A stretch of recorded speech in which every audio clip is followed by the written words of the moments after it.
on the Crusade Channel. Live talk and podcast radio the way it should be, and doesn't disappoint your mother.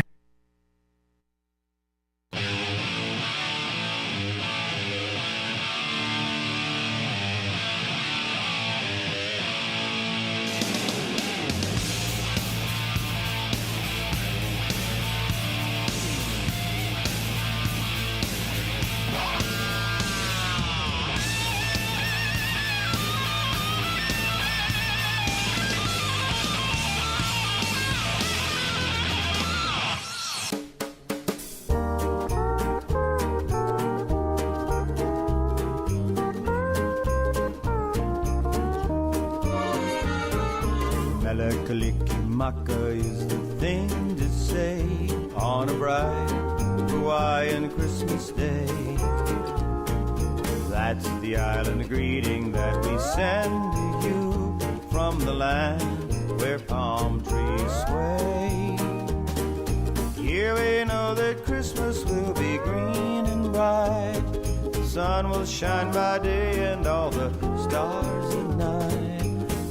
Kalikimaka is a wise way to say Merry Christmas to you. Take it, girl. Kalikimaka is the thing to say. All right, Maggie's on the warpath today.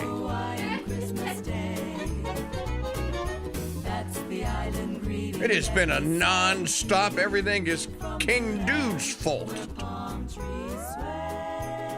So welcome back to me, huh?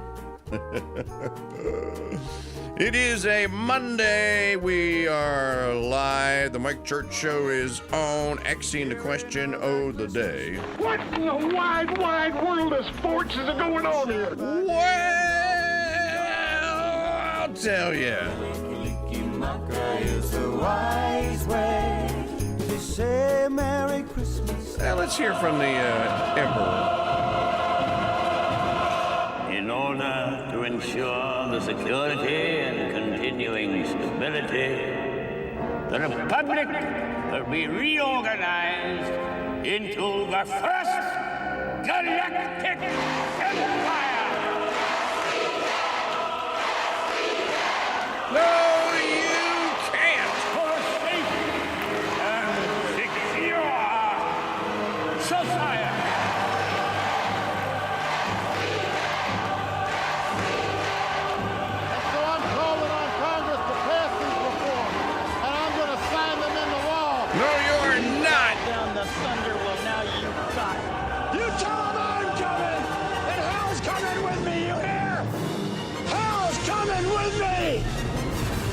Alrighty, our call-in line telephone number, if you'd like to be on the program today, 844-527-8723.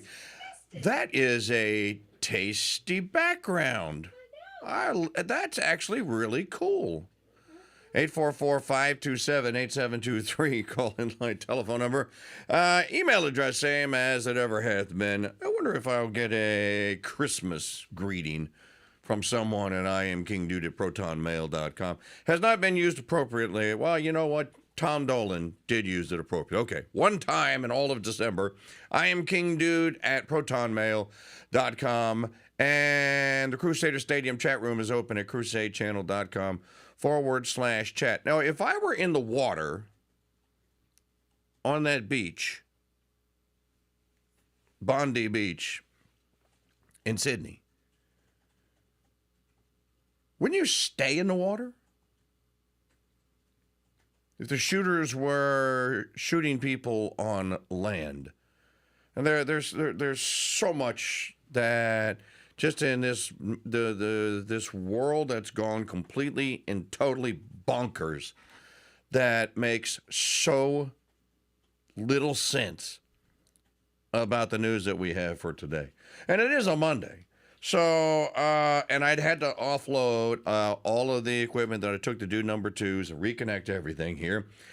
So I do not know whether or not the Apollo 13 flight controllers are going to give you go messages. Apollo 13 flight controllers, listen up. Give me a go, no go for launch. Crusade flight controllers, Booster. chat room, Go. Retro, go. video, We're go fly. Guidance. Guidance, go. Fake Christmas Surgeon. background. Go fly. Go. Ecom. We're go fly. GNC. Buckshot. Go. Tell me. Go. Video. Control. Go. Procedures. Podcast recording. Info. Go. Christmas tree. FAO. Go. We are go. Network. Go. Recovery. Wreath on the door. Go. Capcom. We're go fly. Launch control, this is Houston. We are go for launch. I'm just making sure that all my sound effects are working here and everything. I was in the airport at Charlotte on Saturday, and I had 3 hours to innocently slaughter twixt landing in Charlotte and then taking off for New Orleans. And the plane that I was on was filled with Carolina Panther fans. And they were they were all cool. They found out, of course, I was because I wasn't wearing any Saints clothes, but they were all decked out in all their Panther stuff, which I think is great.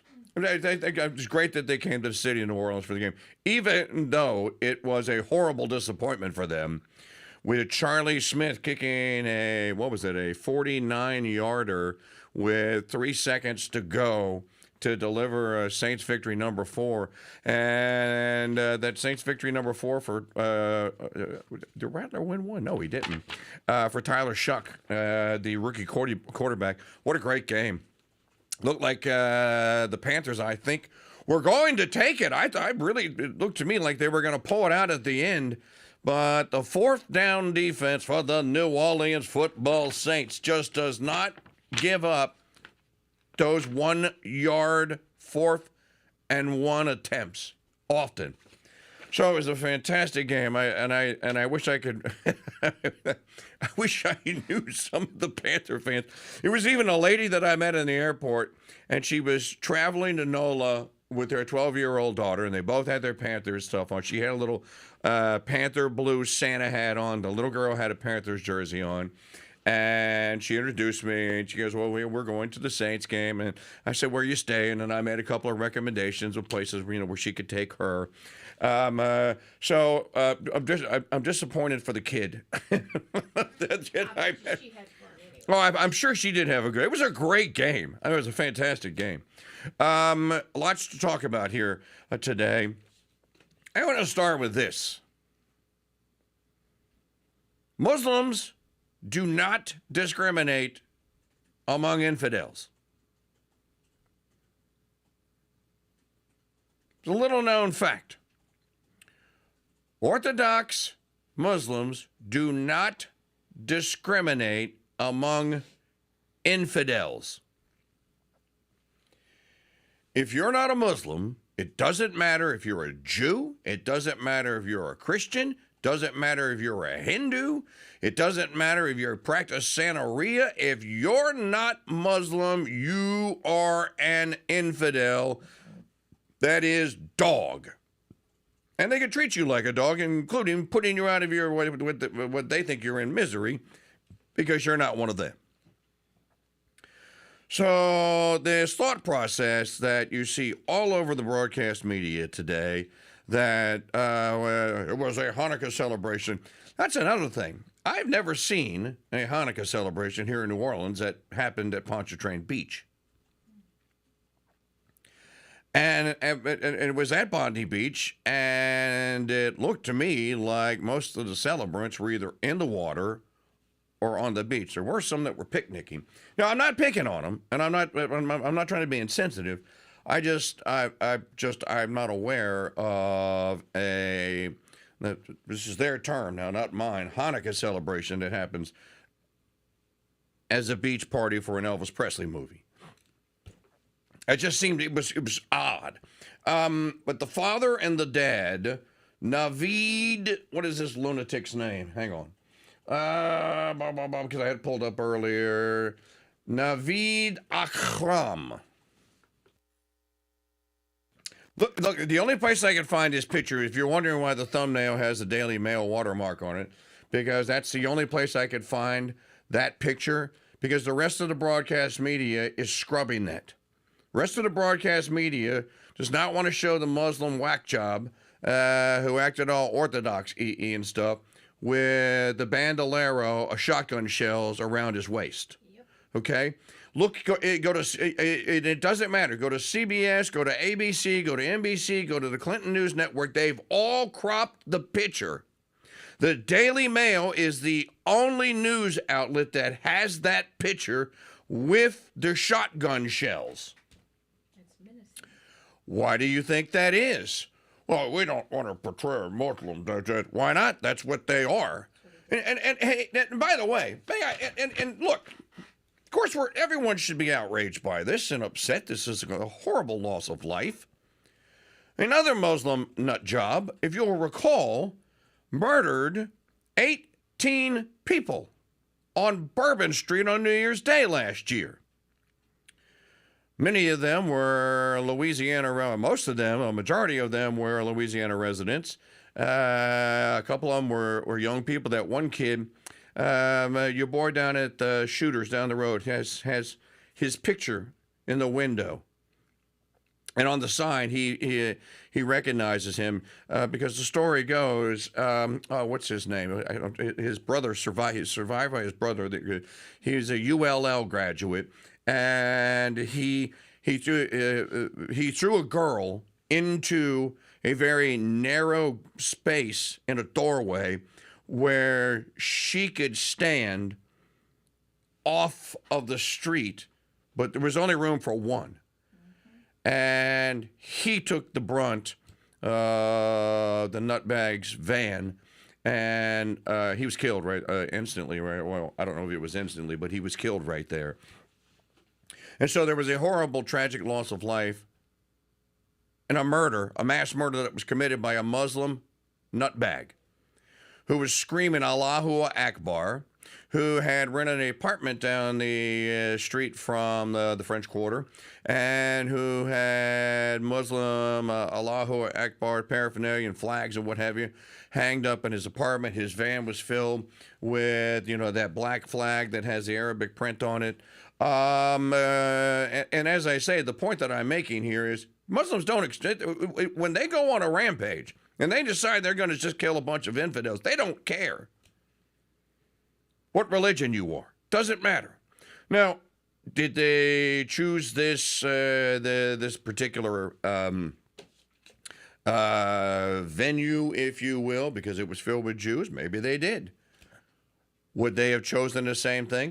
Would they have done the same thing had it have been a Christmas market? Well, they've already done it in Germany a couple of times. Remember a couple of years back, let me just take you back since most people don't want to remember the history. Who was targeted in Nice, France, 8 years ago? Remember that van went through a New Year's, I want to say a New Year's Eve party as well, and murdered, I can't remember, dozens of people. What about the lunatic that did something similar in Madrid? You know where the lunatic was? The Orthodox Muslim was in Madrid. Does anyone remember other than me? And he killed, I can't remember how many people. I'm sure Maggie can get you the exact stats. Killed dozens of people on his way. Do you know where he was headed with his van that was loaded down with propane gas bombs? You know where he was headed? He was headed to the Cathedral of the Immaculate Conception. He was going to blow a Catholic church up is what he was going to do.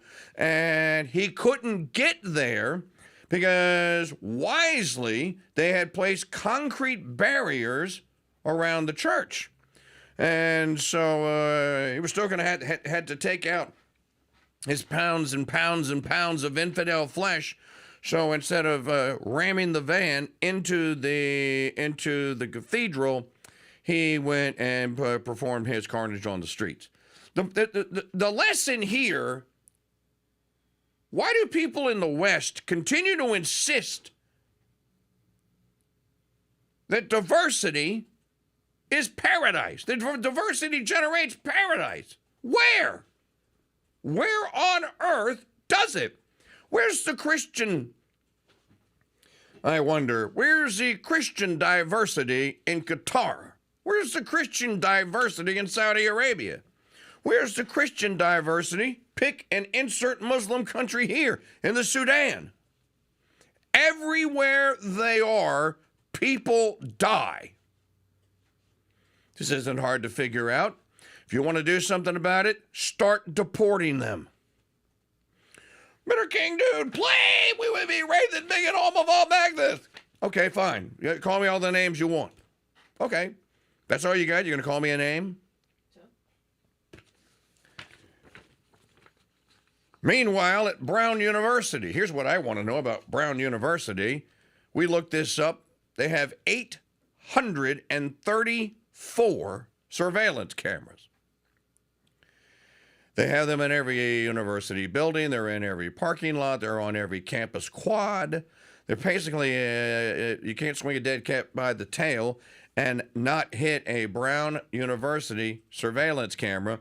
And yet, not a single one of them, not one, got an image of the lunatic that went into a classroom, murdered 2, wounded, 12?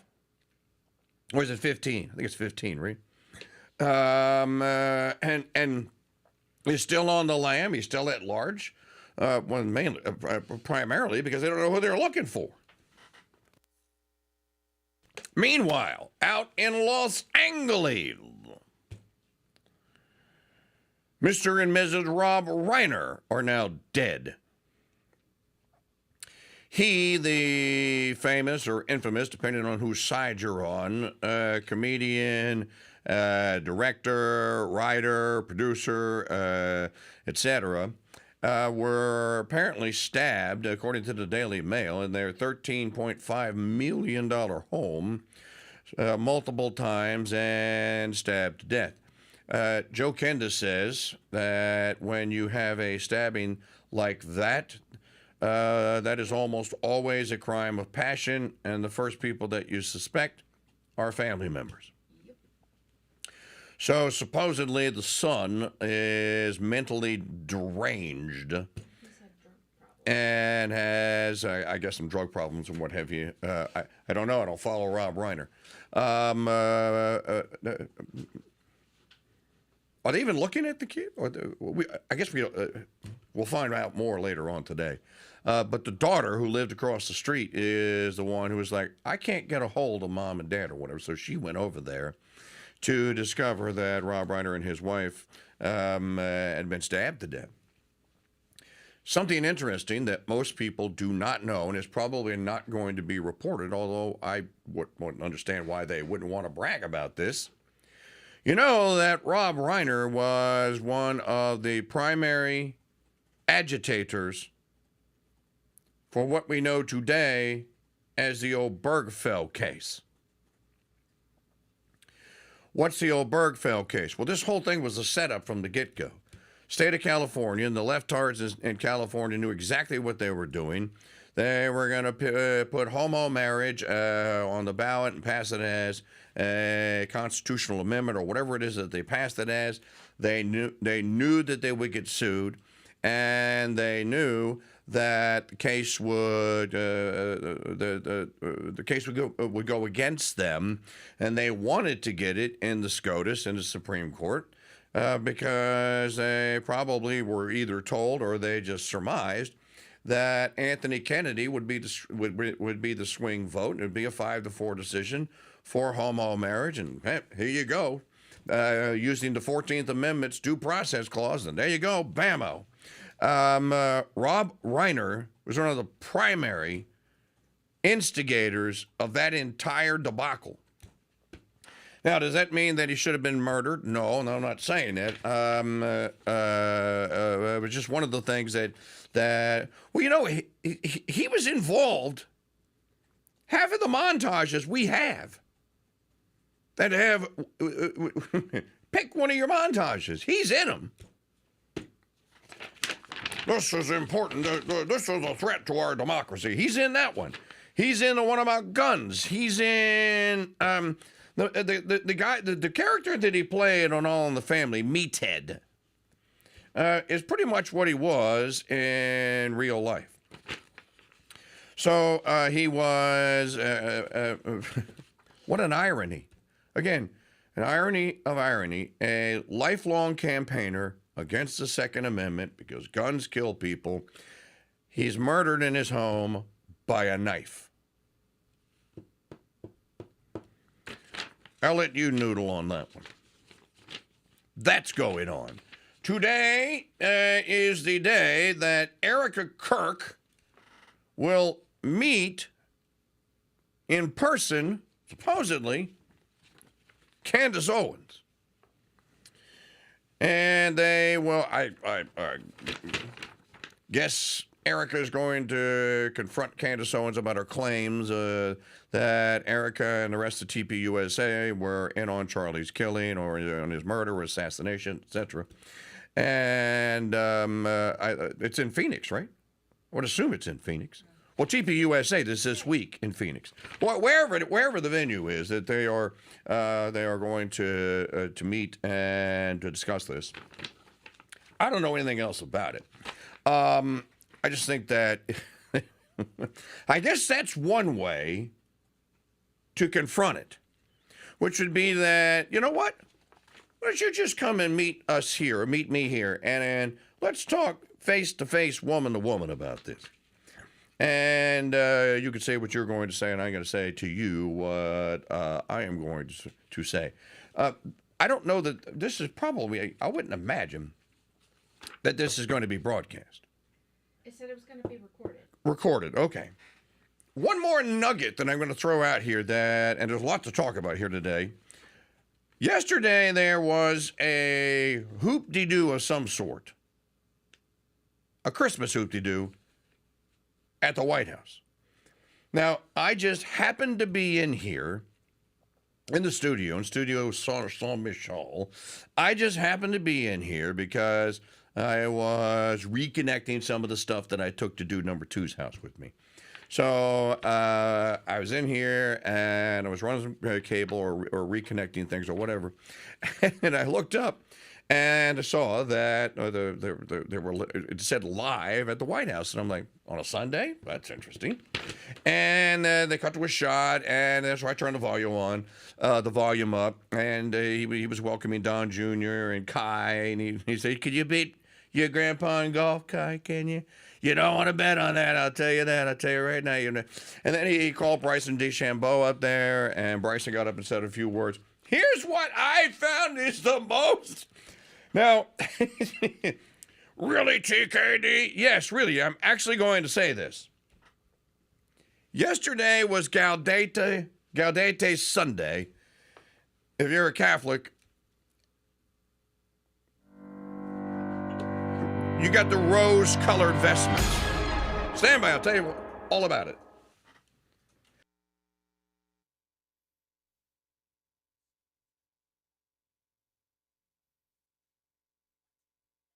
Here than getting stuck in an elevator with Jasmine Crockett. Oh, good grief. Really? Come on, I'm trying to be serious here. Okay. Hear it and other amazing tales on Turley's Believe It or Else, 10 to 11 a.m. Central, every Tuesday on the Crusade Channel.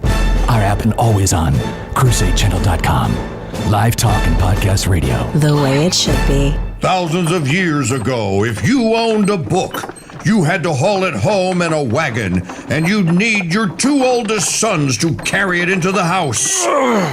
Then you'd need one family member who could read. The story of Beowulf. Another to hold the candle. Hold it steady. And another to turn the pages. Not that close, you'll catch it on fire. The good news for you is that was then and this is now. And now you have the Founders Trading Post store, where ordering, delivery, and reading your favorite books is literally a snap. Here's what's new this month. Space Nostra, profound words of encouragement and consolation for weary members of the mystical body, from the slaves of the Immaculate Heart. This title and many other new releases are available alongside classics and favorites 24/7 at shopmikechurch.com. You can also shop using your app. Download and shop today at shopmikechurch.com/app. Hello, Crusaders. I'm Janet Huxley at the Crusade Channel News Desk with your Crusade Crucials for Monday, December 15th, 2025. This report is brought to you by the new Crusade Channel 2.0 app, the best way to listen to the KingDude ever. And installation is so easy. Just open up a browser on your device and go to crusadechannel.com/app, tap the download button, and then open the app. It's literally that easy. In the market report, the Dow was down at last close, 0.51%, with the S&P 1.07. NASDAQ also fell 1.69%. Today is National Bill of Rights Day by presidential proclamation. That was Franklin D. Roosevelt who designated the day as December 15th in 1941. He said, "I call upon the officials of the government and upon the people of the United States to observe the day by displaying the flag of the United States on public buildings and by meeting together for such prayers and such ceremonies as may seem to them appropriate." Today is also National Wear Your Pearls Day, reminding us that when life throws dirt our way, we all have value in the end. Today is also National Cupcake Day and Cat Herders Day. And our quote of the day, "In her voyage across the ocean of this world, the church is like a great ship being pounded by the waves of life's different stresses. Our duty is not to abandon ship, but to keep her on her course." St. Boniface. You're listening to Crusade Channel News. Hello, Crusaders. It's Trader Jill, a.k.a. Lee. When I want the best in live talk radio in the palm of my hand, I always have it with the all-new Crusade Channel 2.0 app, even for technophobes like Jim. I heard that! Listening to or watching the KingDude live or on podcast is just literally 2 clicks away, and installing the app is so easy. Open up a browser on your device, go to crusadechannel.com/app, tap the download button, then open the app. Tap Login Now or proceed as guest. See? It's really that simple. Don't ever be without the Master Chief himself. Again, no matter where you are, install the Crusade Channel app today. The all-new Crusade Channel 2.0 app is the best way to listen to the Crusade Channel ever. And installation is so easy. Open up a browser on your device, go to crusadechannel.com/app, tap the download button, then open the app. It is literally that easy. Install the Crusade Channel 2.0 app today at crusadechannel.com/app.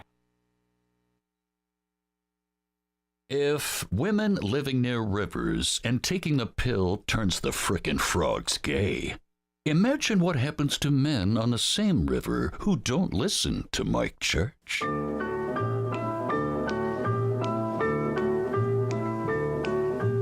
Here comes Santa Claus, here comes Santa Claus, riding down Santa Claus Lane. Blitzen, blitzen, all here's a reindeer pulling on a rein. Bells are ringing, children singing, all is merry and bright. Hang your stockings and say your prayer, 'cause Santa Claus comes tonight. Hey, wait a minute, Mr. Presley. What does this say your prayers business? This is America, darn it. He's got a bag that's filled with toys for boys and girls again. Hey, blessed third Monday in Advent. Yesterday was Gaudete Sunday. I'll tell you all about that in just a second here. This portion of the program brought to you by the Founders Trading Post Store. Now, this is the week where everyone is supposed to panic. And you are supposed to go, oh no, only got 8 days. Only got 8 days. What am I going to get? How am I going to get it for? How am I going to get it for him? Don't worry, we have you covered. No matter what it is, 5 gift sets in the Founders Trading Post Store. We got a brand new, fresh supply of Cabbage and Holy Roast. We had the Abbey Roast in 6 different or 5 different varieties, whole bean and grind, and the 5 gift sets. You are covered. Handmade rosaries, got them.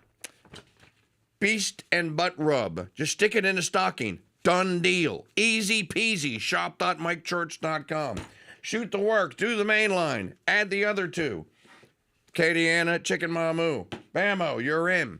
So shop with us today. Shop.mikechurch.com. Gift cards. Finally, someone bought a gift card. You know what? I'm going to find out who it was, and I'm going to personally thank them on the program today. Shop.mikechurch.com. You can buy a gift card just like you were buying it for a stupid restaurant like Chili's or something dumb like that. Or Amazon, for heaven's sake.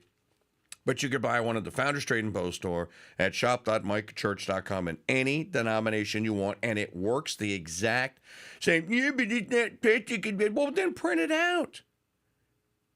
You can print it out. You can actually get the printed version and print it out. Print it on heavier paper. It'll look like a card. Shop.mikechurch.com, and thank you very much. Okay. I'm going to run the risk of being pilloried and made fun of for the rest of the day, maybe for the year, but I'm going to do it anyway, because I don't care. There's a picture in the chat room at crusadechannel.com/chat, because people like them pictures. Maggie showed it in there, of President Trump in the White House with whatever this... Did they say why they were there? I know you have a couple of sound bites. Is one of them from yesterday? Yeah. Okay.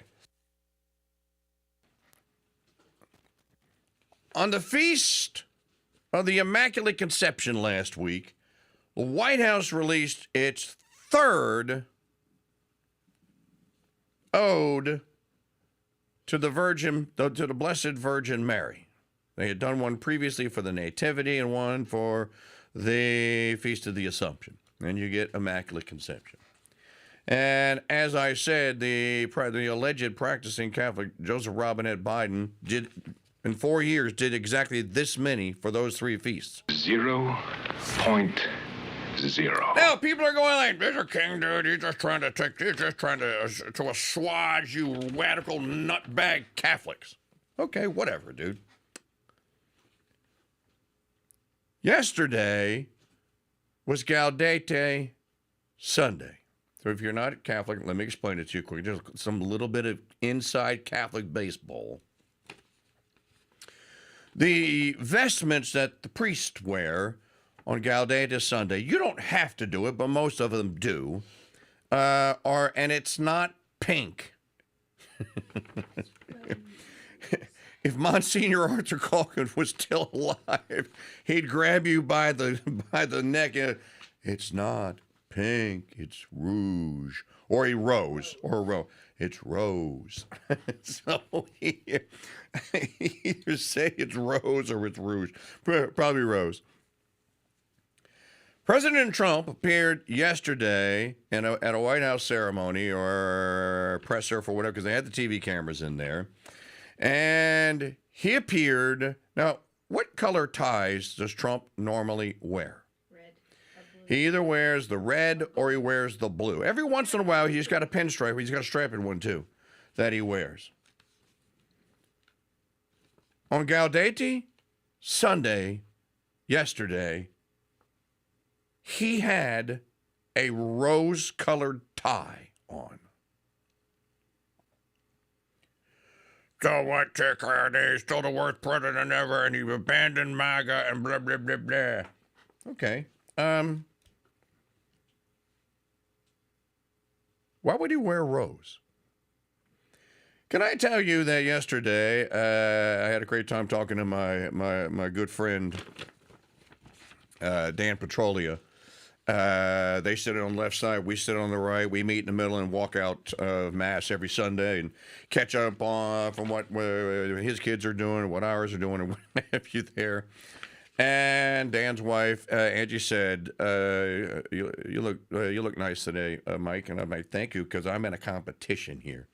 She said, "What's the competition?" I said, "My competition is this, Sister Angie. The competition is this. It's for best dressed at St. Patrick's. And I usually come in second. Every Sunday, I come in second or third." And then I pointed the guy out that usually beats me. And I said, "See him right there?" I'm like, "Not today, though. I got him. I'm number one today because I'm the only one that had the rose-colored necktie and the rose-colored pocket square. I won." Now, the rose-colored tie that I wore yesterday was a couple of shades lighter than the one that Trump had on. But I wasn't the only one at St. Patrick's with the gentlemen that were there that had rose-colored ties on. And of course, the vestments that the priests wore were rose-colored as well. Why was Trump, who's famous for that red, white, and blue getup, why was he in the White House yesterday in a rose-colored tie?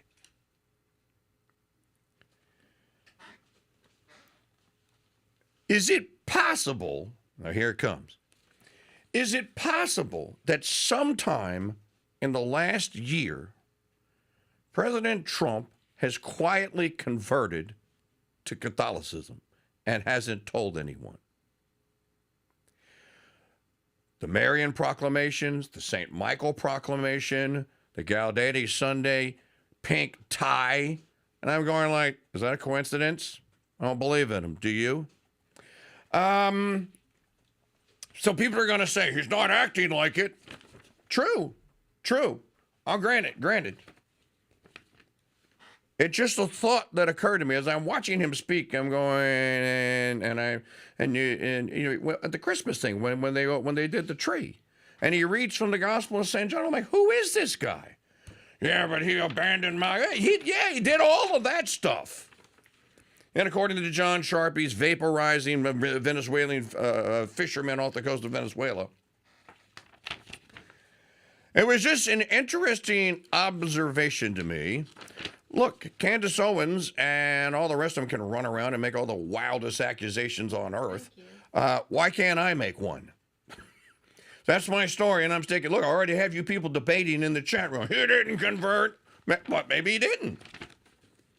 You want to here? I'm finishing the year with wild accusations. That's just the first. Jeff Johnson said, main man Jeff says, yeah, JKD, you came in second in the Haberdash contest. That makes you first loser. True story. I am first loser, but not yesterday. Not yesterday. Okay. What, Maggie? I was going to say, our priest did a great homily, too, about being positive. Yeah, Father Farsh did a fantastic little 5-minute long sermon yesterday about, well, you know, he actually said, he's like, he's like, why are all these people running around here, around our country, sad, under duress, cursing and swearing all the bad things that have happened to them this year or recently here. And then he says, everything that happens in your life is a gift from God. Everything, no matter what it is. There's not a single thing that God either didn't allow to happen or he didn't will it to happen. He goes, you should be happy about that. And of course, it is the season of Advent as you are preparing for the arrival of the Savior. That's right. He said, as Christians, we know the end game. We know what's going to happen. All the Muslims go to hell. Yep. We know the end game. Those that are outside are not in the elect. You know this. You can become one of the elect. And that's what he was trying to make the point. That you should be happy about that.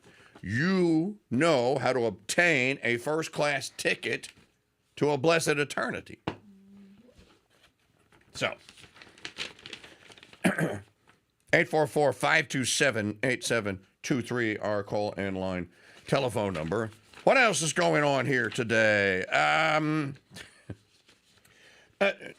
Okay. This won't be a wild accusation, but Ted from New Jersey in the chat room sent me a most interesting story that I had not seen. Removing the sword of the federal judiciary. This is actually a story, an opinion piece, that is about the incorporation doctrine. And I'm going like, what? I haven't even heard the term in 10 years. Repeat after me. The incorporation doctrine. Yeah, most people are going like, what is it? Please, you have to explain what is an incorporation doctrine. Main man Jeff will know what it is. He knows what it is. There's probably a few of you. Obviously, Ted knows what it is. It's not something that comes up at Christmas parties or Advent parties, as it were. What's the incorporation doctrine? Well, it's probably one of the most destructive, if not the most destructive, legislative and judicial principles that has destroyed or worked to destroy what the founding fathers of the United States tried to give us, which is, as Ben Franklin famously quipped, a republic if you can keep it, or a constitutional republic, or a Republican Union of States. The term Republican is actually in the Constitution 3 times, so you can look it up. What is Republican? That's where power is decentralized, and it is as close to the people as it acts.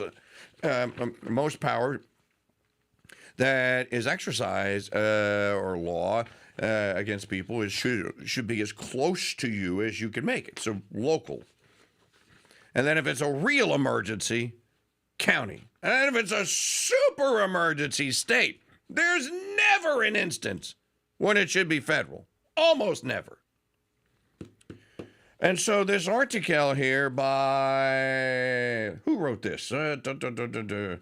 William J. Watkins Jr. is a research fellow at the Independent Institute, is the author of the forthcoming book, The Independent Guide to the Constitution, Original Intentions, Modern Inventions. You know, I don't even have to read the story because this is bread and butter for me.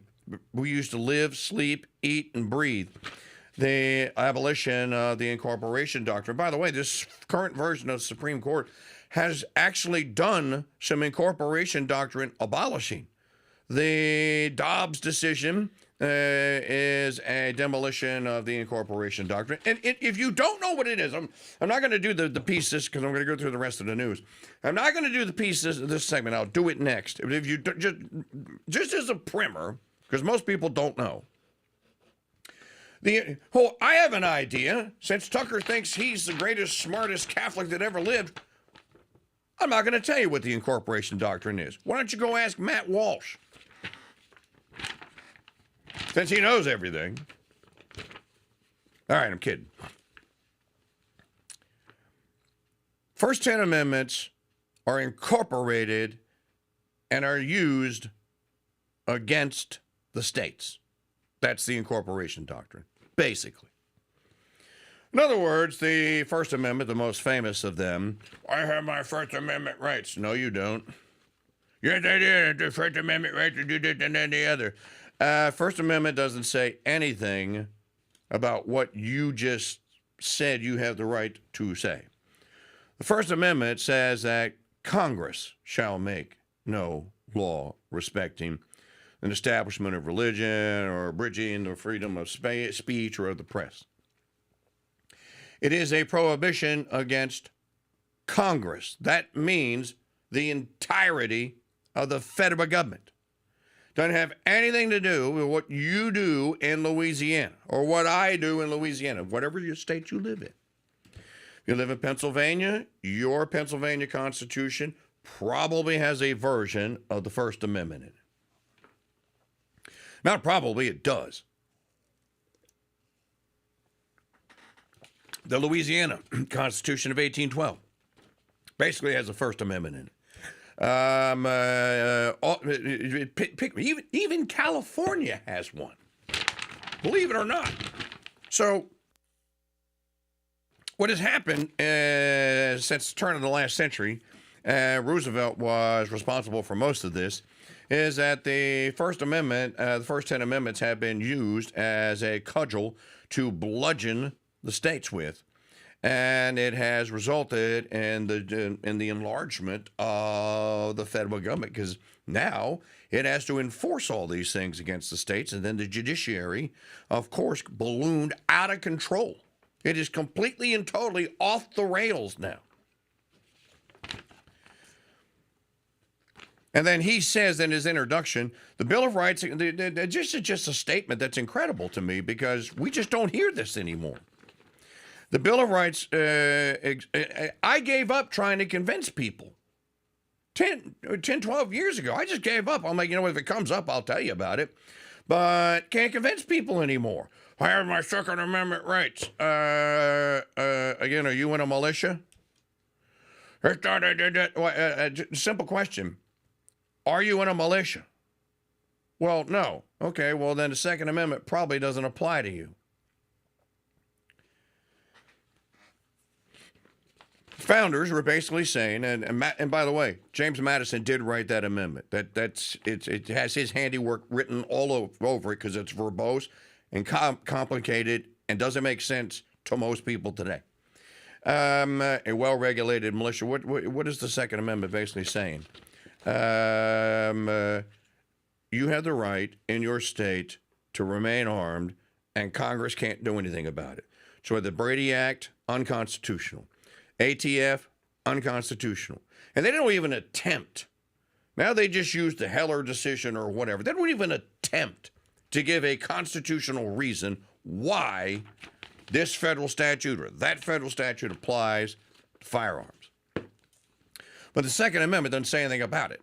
Again, read your state constitution. I can tell you that Louisiana has 3 constitution. First, it has the original amendment from 1812, and then recently, like we're an open. We are a what they call state constitution carry state. You want to carry a gun on your person now, you don't have to tell anyone that you have it. Now, it's a little gray area if you conceal it, and I understand that, but that's a state law. The Bill of Rights, and then this guy, Watkins, says the Bill of Rights exists to protect the people and the states from an overreaching federal government. Since the 1920s, the federal courts have turned the Bill of Rights into a weapon. This almost reads like I wrote it. I'm sorry, it almost reads like Matt Walsh wrote it.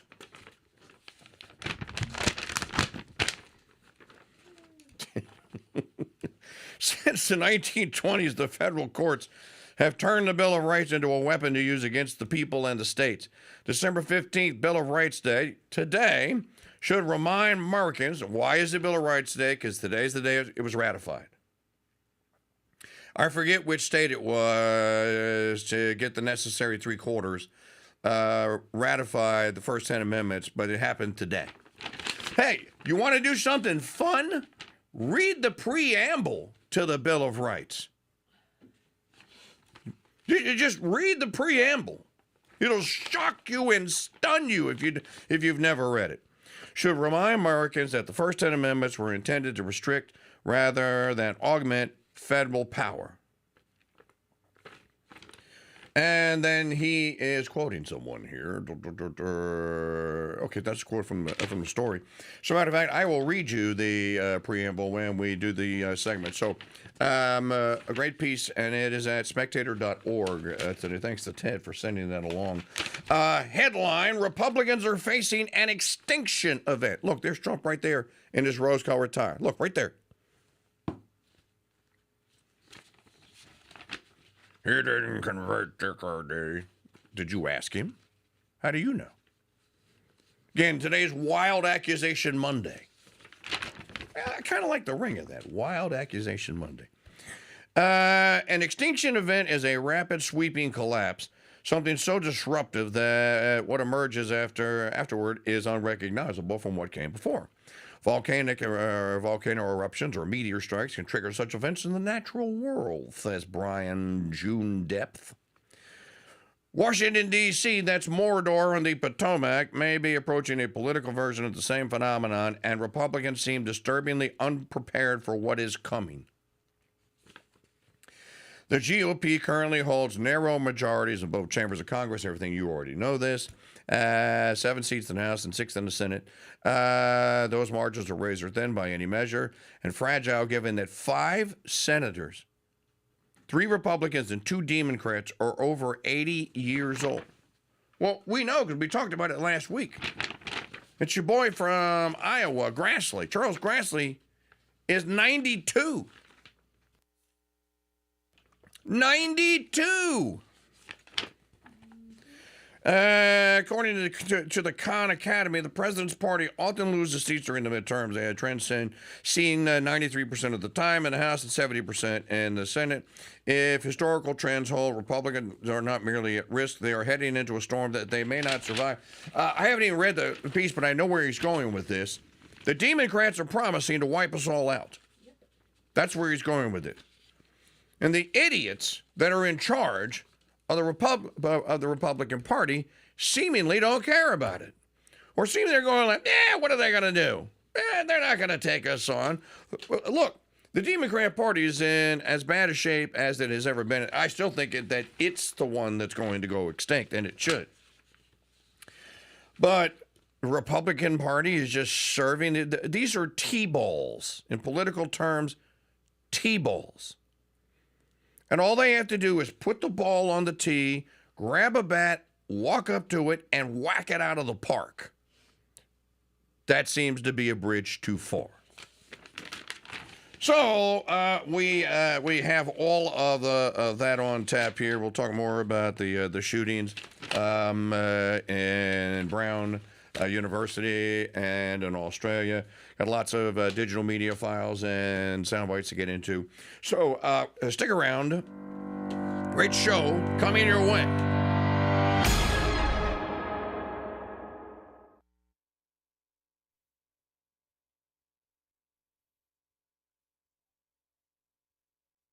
Channel news is still researched, written, and performed by actual humans.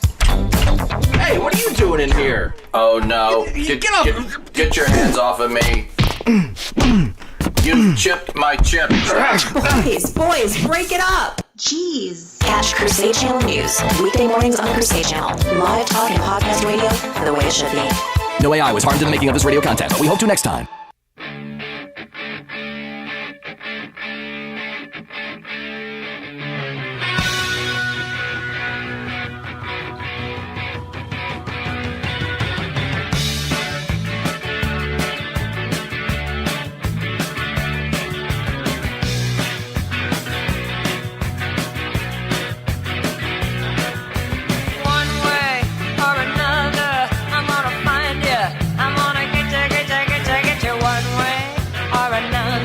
I'm gonna win ya.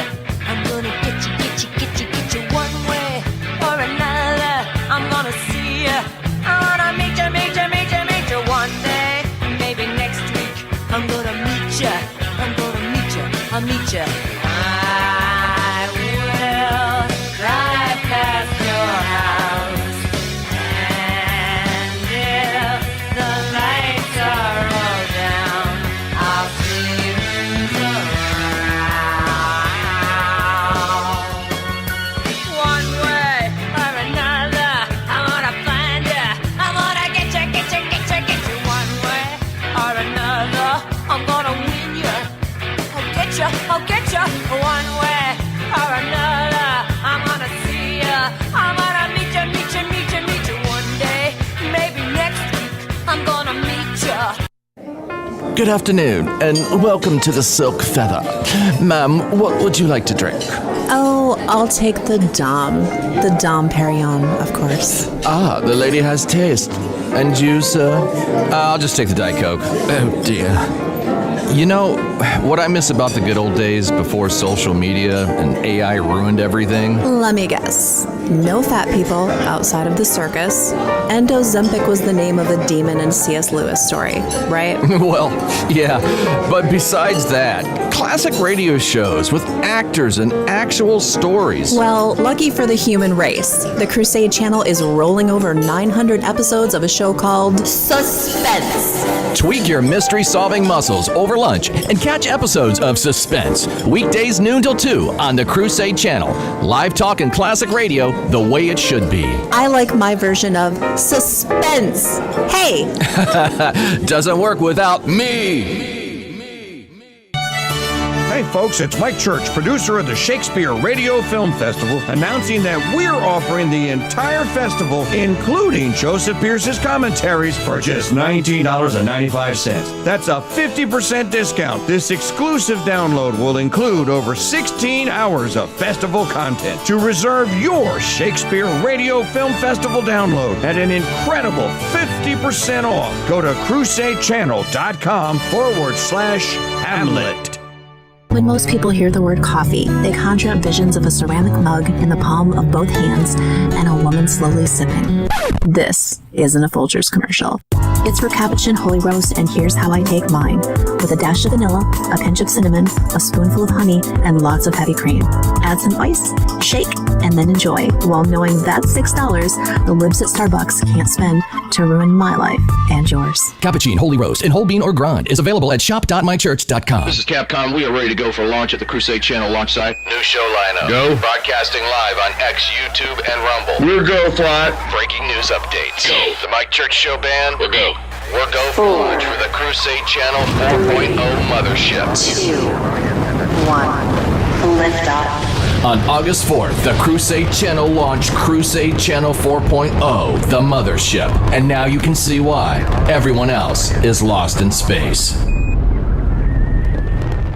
Back in the 90s, there was this thing called the cigar boom, where everyone was buying and smoking handmade cigars. But here's the thing. The popular cigars then were the best-made cigars, like Fuente, Hoya de Monterrey, and Avo. Over the next 10 years, craftsmanship was replaced by gimmick and slick packaging, and that's when I decided to get in the business and launched El Rey Dude Corona cigars. 20 years later, I launched Mancipio Maria cigars. With that same principle in mind, make a great handmade cigar, and that's exactly what we do in 4 sizes. I invite you to try a 4-pack sampler of my Mancipia Maria cigars and taste them for yourself in smooth, natural, or bold Maduro wrappers. And to sweeten the deal, I've discounted them 25% for a limited time. And as always, we include a personal humidifier with every order. To order, go to shop.mikechurch.com. Order $50 or more, and shipping is on me. Try my Mancipia Maria cigars today at shop.mikechurch.com. Hey, Jim.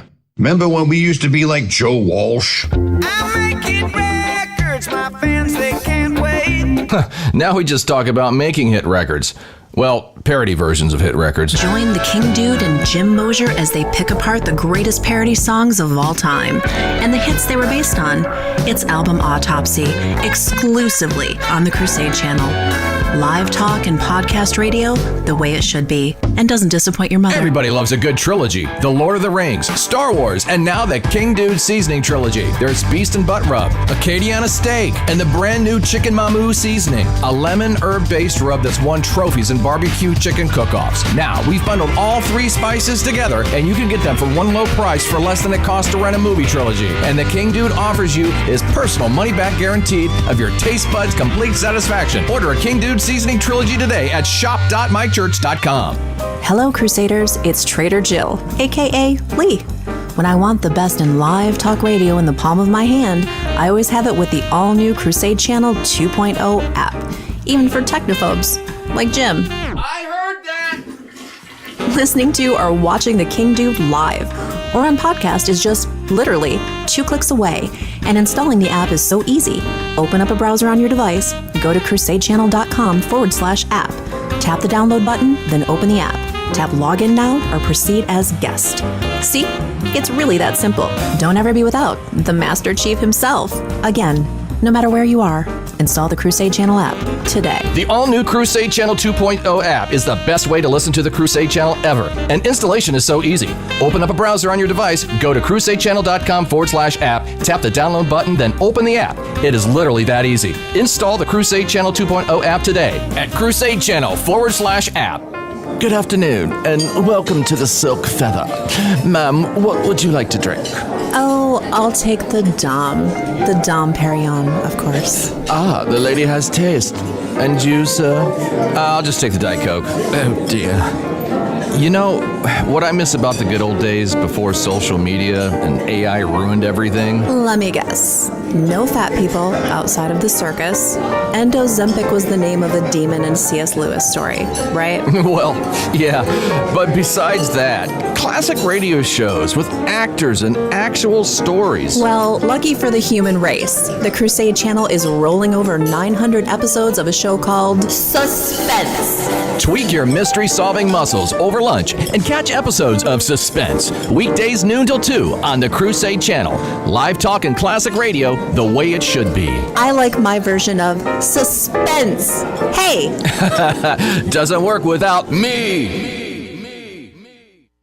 The Mike Church Show, serving the hard liquor of truth to men who want to get drunk fast since 1992. No, nobody's gonna get a gift from me. No, nobody. No, nobody. No, nobody's gonna get a gift from me. No, nobody. No, nobody. I've always thought that Christmas is the greatest time of year. But when I look around, all I see is violence and fear. Why should Santa risk his life to spread goodwill and cheer when there's no nativity allowed in town square this year? No, nobody's gonna get a gift from me. No, nobody. No, nobody. No, nobody's gonna get a gift from me. No, nobody. No, nobody. I made my list, I checked it twice for little Dave and Sue. And if I could, I'd make my trip just to see those two. But what's a Santa Claus in this day and age to do when the only kiddies on the list are little Dave and Sue? I usually check my sleigh out because the ride is mighty long.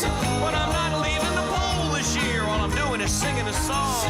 The elves, they worked so hard this year creating these great toys so they could watch those eyes light up on good little girls and boys. But being nice and Santa Claus haven't done well, you see, cause we don't celebrate virtue every night on our TVs. But Christmas is the time of year to make some amends.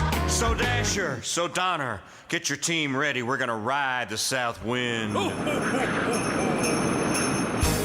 nobody's gonna get a gift from me. No, nobody, no.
Whoever gets tired of hearing Rachel and Kevin McCormick,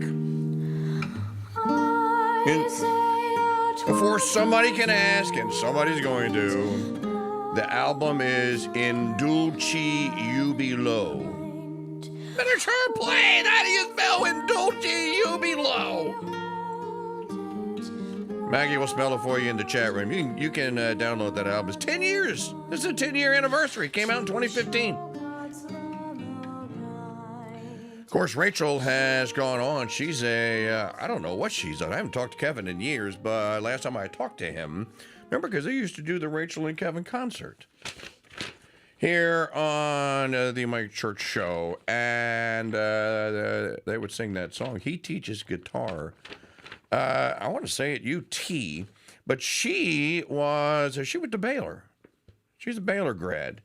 In any event, the album is called In Dulce Jubilo, and you can download it if you have an iTunes account from iTunes. It's probably, I would imagine you could probably find it on Amazon and Spotify and every other Hades forsaken outlet these days. This portion of the program brought to you by our friends at mypillow.com/KingDude. That's mypillow.com/KingDude. Guess what? The classic MyPillow is on sale, $14.98. That's more than half off.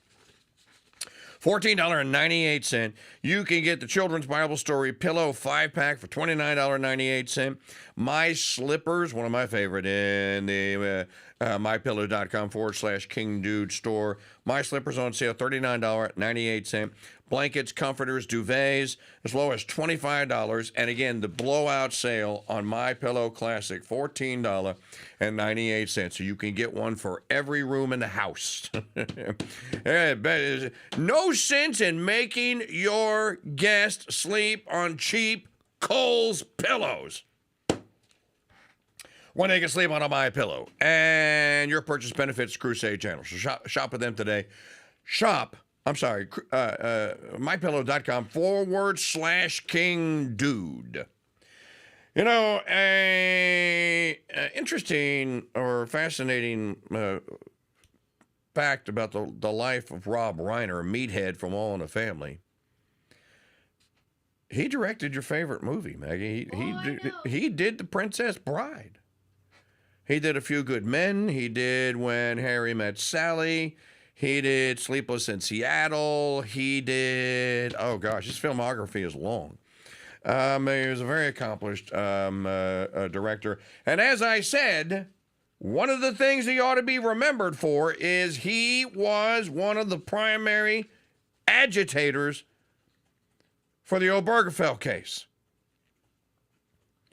Now somebody, come on, check out, just give the man a little piece.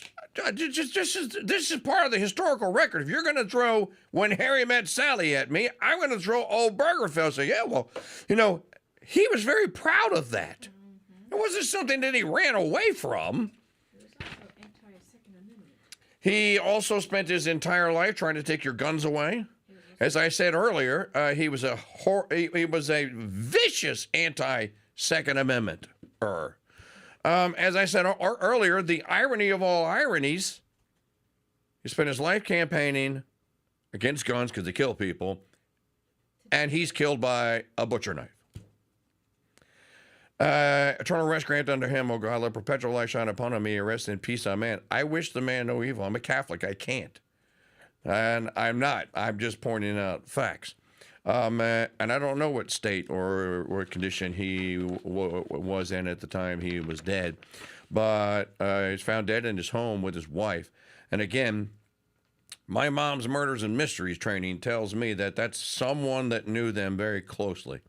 When someone is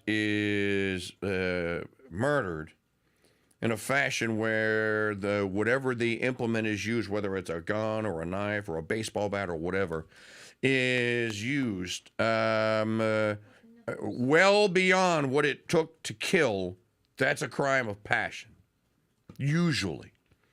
And that's famous homicide hunter, and that's what he was called, Joe Kendon. That's straight out of Joe Kendon. And there are other good cops that will tell you that too. That when you have a situation like that it's almost always someone that they knew. And obviously someone that hated them very, or in that moment hated them. So, yeah, it is a tragedy. You know, there's been several, Hollywooders that you think have everything on Easy Street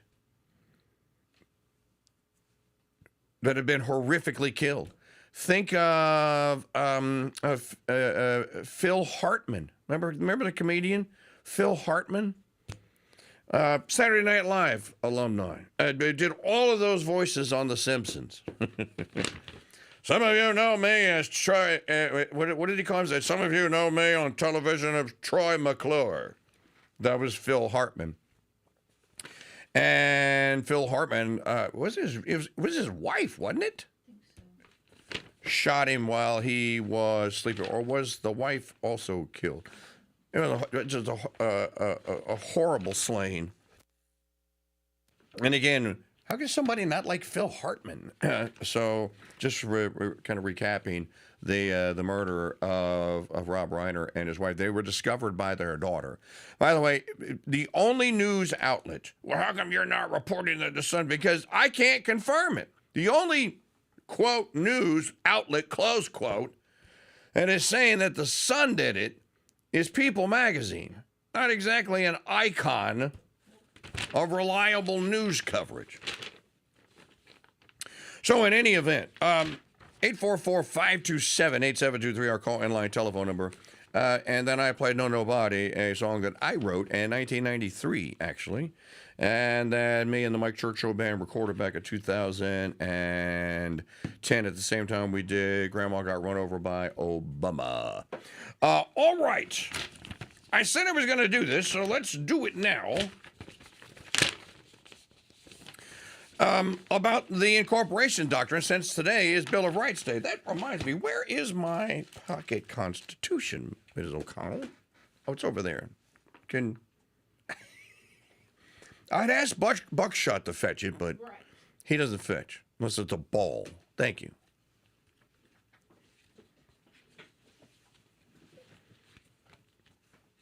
So on this date in 1791, Bill of Rights was ratified and went into effect. Yes, we're going to talk about Muslim and the massacre in Australia at Bondi Beach. Yes, that is also on the tapestry. By the just as a, I'll just throw it out there because the conversation is ultimately going to turn to this. This has already happened in the United States. By the way, it's happened more than once. Somebody, your leftards are going to go on, well, this is an example of why we have to have stronger gun laws. Those two Muslim nutbags brought those guns in anti-gun Australia legally. Legally. Last New Year's Eve, massacre on Bourbon Street. The guy ran all those people over, my fellow Louisiana citizens, with a van. Don't forget, look, can you look this up for me, please? I don't want to say it was 2010 or 2011. San Bernardino, California. Muslim whack job, Orthodox Muslim nutbag, went into a Christmas party. A company that he worked at, or because there was a husband and wife team, went into a Christmas party and murdered 2015 murdered, what, 13? 14 people. What did they do? They were infidels. By the way, the San Bernardino Sheriff's Office knew about them. They were known. It was known that that guy was a nut job because he was doing target practice with one of his guns in his yard. And somebody called the San Bernardino County Sheriff's Department and said, hey, man, there's a guy across the street who's taking target practice in his front yard. Oh, but he was a Muslim. Oh, no, diversity. He's allowed to do that. Because freedom of Muslim religion. Isn't diversity grand?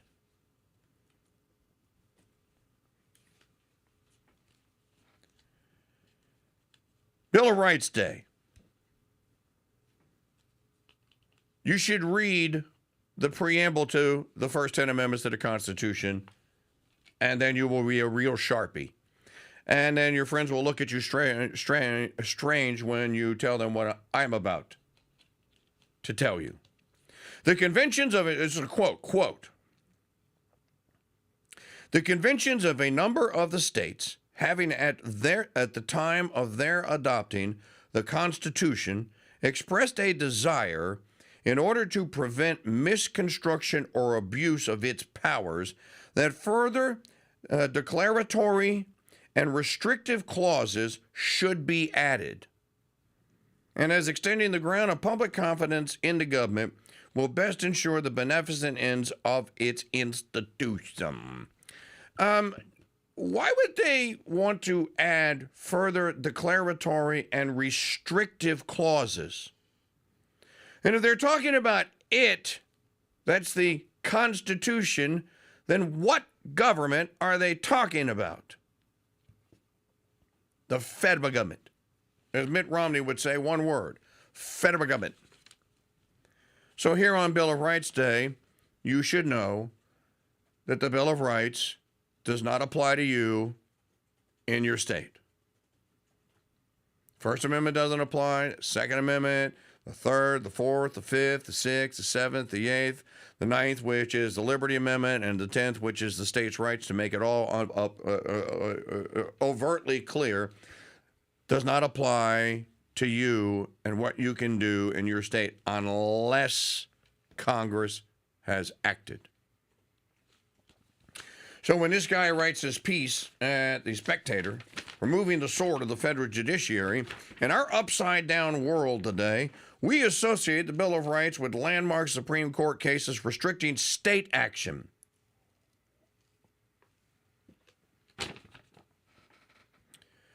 Modern Americans express shock, I tell you, when learning that the Bill of Rights was intended to apply only to the federal government.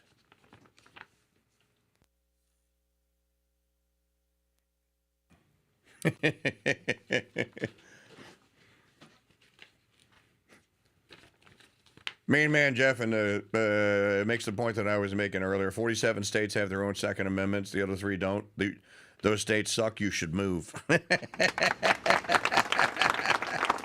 California, Maryland, and New York. As the preamble to the Bill of Rights announces further, okay, and then he just repeats what I just told you. The people of the states were satisfied with their own bills of rights and restrictions on state power appearing in the various state constitutions. What they feared was an untrammeled federal power. Even the Supreme Court in 1833 recognized the limited applicability of the Federal Bill of Rights. Writing for the court in Barron versus Baltimore, Chief Justice John Marshall observed that during the 1780s, quote, fears were extensively entertained that certain powers might be exercised in a manner dangerous to liberty. These amendments demanded security against the apprehended encroachments of the general government, not against those of the local governments, close quote.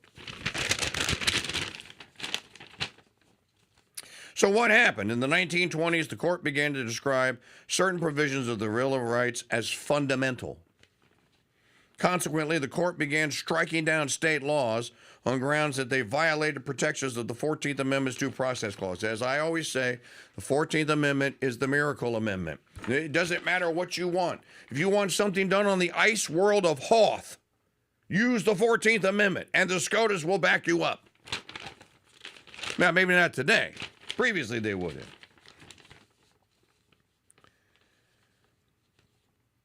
And then he writes, William Watkins, consequently, the court began striking down state laws on grounds that they violated protections of the 14th Amendment's Due Process Clause. For hundreds of years, Anglo-American jurists defined due process as requiring the government to resort to the courts and use established and non-discriminatory procedures before it deprived a person of life, liberty, or property. Due process was not applied to legislative act. Can you imagine? And that's a profound statement there. I have my rights. No, you don't. I have my due process rights. No, you don't. The 14th Amendment gave it. No, it doesn't. Are you a freed slave? Are you the child of a freed slave? No? Then it doesn't apply to you. But I want to kill my baby and stuff. Yeah, certainly doesn't apply to you. The Supreme Court rejected the established definition of due process in favor of a new meaning that sanctioned judicial activism, which we have been stuck with now for 105 years. The court went from from a neutral umpire to crusader as it strictly reviewed state statutes. The court's due process revolution was not limited to liberties secured in the first 10 amendments, but also to unenumerated rights discovered by the justices, like this nonsense with mutilating children. You know, the state of Louisiana, amongst many other states, 26 or 27, have passed laws against psychological, chemical, and physical mutilation of teenagers. And it doesn't matter if their parents are stupid enough to say that they want their son's testicles cut off or their daughter's breasts removed. It's illegal.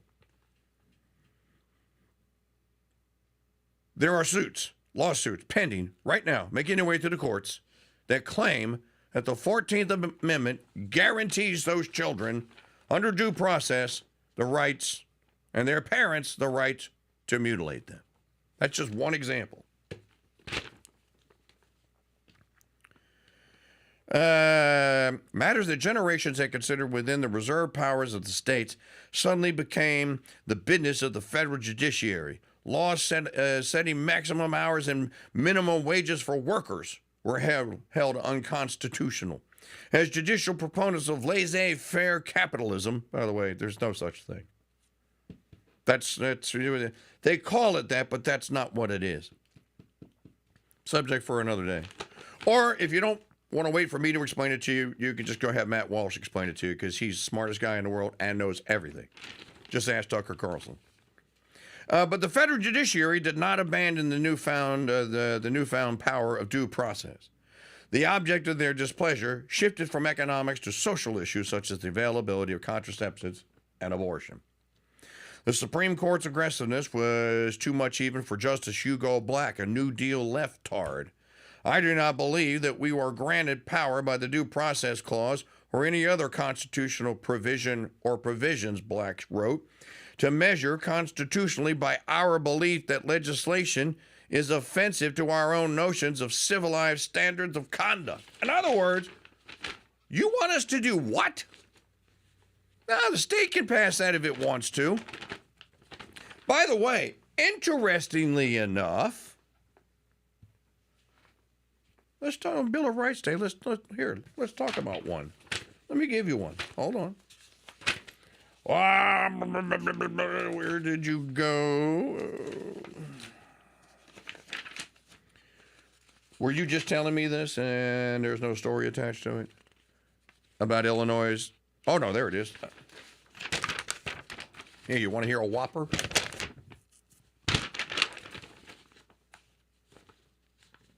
Pumpkinhead J.B. Pritzker signs law welcoming state-sanctioned suicide in Illinois.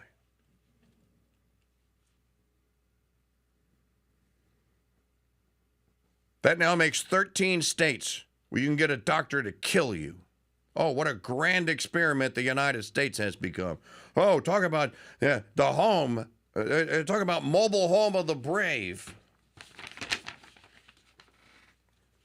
Land of the free, mobile home of the brave.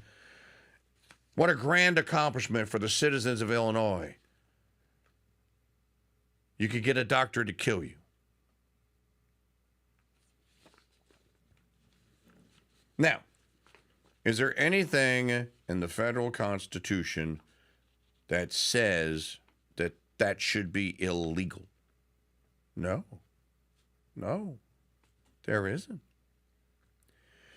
Is there anything in the moral law that says that should be illegal? Hell yes. Well, then why is it legal? Because we don't have moral laws anymore. Who was it that I heard the soundbite you were playing earlier? Was talking about. Huh? Yeah, play here. Wow, we only have 20 seconds left in this segment. I'll continue all of this, and yes, we'll talk about Muslim madmen legally obtaining guns in Australia to kill people. Christmas is rapidly approaching, obviously, as is New Year's. Remember what happened in New Orleans last year. Stay tuned, folks.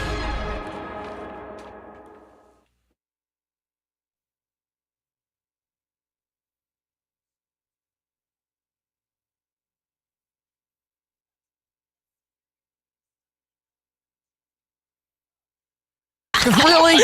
Come on, I'm trying to be serious here. Okay. Hear it and other amazing tales on Turley's Believe It or Else, 10 to 11 a.m. Central, every Tuesday on the Crusade Channel. Our app and always on crusadechannel.com. Live talk and podcast radio. The way it should be. Okay, please enter the 9-digit two-step authorization code we just emailed you. Jeez. What do you mean, prove I'm human? Okay, that's a car. That's a car. That's a car. Those are not cars. Please try again. Oh my gosh. I'll show you. Try again, stupid piece of AI mother. Here, try this.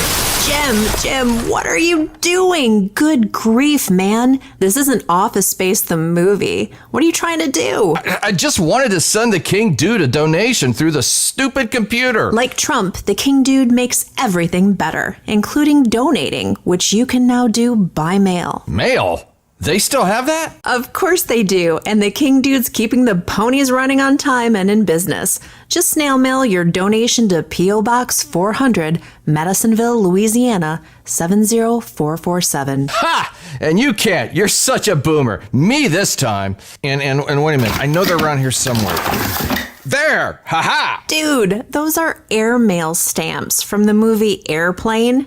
Surely you have... Of course I do. And don't call me Shirley. The Crusade Radio Guild is a 501c3 nonprofit corporation, so your donations are tax deductible. Donate today, the Crusade Radio Guild, P.O. Box 400, Madisonville, Louisiana, 70447. The Crusade Channel and the Slaves of the Immaculate Heart of Mary's Sisters present the Saint of the Day. Hello, Crusaders. This is Sister Maria Filomena with your Saint of the Day. December 9th, Saint Leocadia, martyred in the year 303. A glorious little virgin martyr killed for the Catholic faith in Spain is Saint Leocadia. Her home was at Toledo. She was thrown over a precipice by haters of her faith and her purity. She was a beautiful image of the Mother of God. Her precious body was crushed to pieces from falling on rocks. It is also the feast of Saint Juan Diego, who died in the year 1548. Saint Juan was a 57-year-old Aztec Indian to whom the Mother of God appeared in December in 1531 at Guadalupe, Mexico. She said, "Juan Diego, my good and faithful son, know that I am Mary, ever virgin, Mother of the true God. I am the mother of your people." She also told Juan she wanted a church built where she stood on Tepeyac Hill. Though it was winter, she had him pick some roses there on the barren hill. She arranged the roses in his tilma and sent him with them to Bishop Zumarraga as a proof of her appearance. As Juan opened his tilma in the presence of the bishop, the roses tumbled out, and the bishop fell to his knees. There on Juan's rough tilma was a miraculous picture of the Holy Virgin, just as she had appeared to Juan Diego. Because of her appearance to Juan Diego, 9 million Mexican people were converted. Saint Leocadia, Saint Juan Diego, pray for us. Thank you for joining us for these brief summaries of the lives of today's saints. Tomorrow's saints are Saint Eulalia of Meridia, Blesseds Brian and Sydney, Pope St. Melchiades, and Our Lady of Loretto. To access all of our Saint of the Day recordings as podcasts, head to crusadechannel.com/saints. You can learn more about our sisters in the building of our convent by visiting stphilomenaconvent.org. I'm Sister Maria Filomena, and until next time, God bless and Mary keep you. This title and many other new releases are available alongside classics and favorites 24/7 at shopmikechurch.com. You can also shop using your app. Download and shop today at shopmikechurch.com/app. Hello, Crusaders. It's Trader Jill, aka Lee. When I want the best in live talk radio in the palm of my hand, I always have it with the all-new Crusade Channel 2.0 app, even for technophobes like Jim. Listening to or watching the KingDude live or on podcast is just literally 2 clicks away, and installing the app is so easy. Open up a browser on your device, go to crusadechannel.com/app, tap the download button, then open the app. Tap Login now or proceed as guest. See? It's really that simple. Don't ever be without the Master Chief himself. Again, no matter where you are, install the Crusade Channel app today. The all-new Crusade Channel 2.0 app is the best way to listen to the Crusade Channel ever. And installation is so easy. Open up a browser on your device, go to crusadechannel.com/app, tap the download button, then open the app. It is literally that easy. Install the Crusade Channel 2.0 app today at crusadechannel.com/app. In the era of the Biden regime, the Mike Church Show lives by the creed, if at first you don't succeed, try again. And if that doesn't work, move to Grenada. All right. You're a reindeer. Here's your motivation. Your name was Rudolph. You're a freak with a red nose and nobody likes you. Then one day, Santa picks you and you save Christmas. Now forget that part. We'll improvise. Just keep it kind of loosey-goosey. You hate Christmas. You're gonna steal it. Saving Christmas was a lousy ending. Way too commercial. Action! Brilliant! You reject your own nose because it represents the glitter of commercialism. Why didn't I think of that? Cut, print, check the gate, moving on.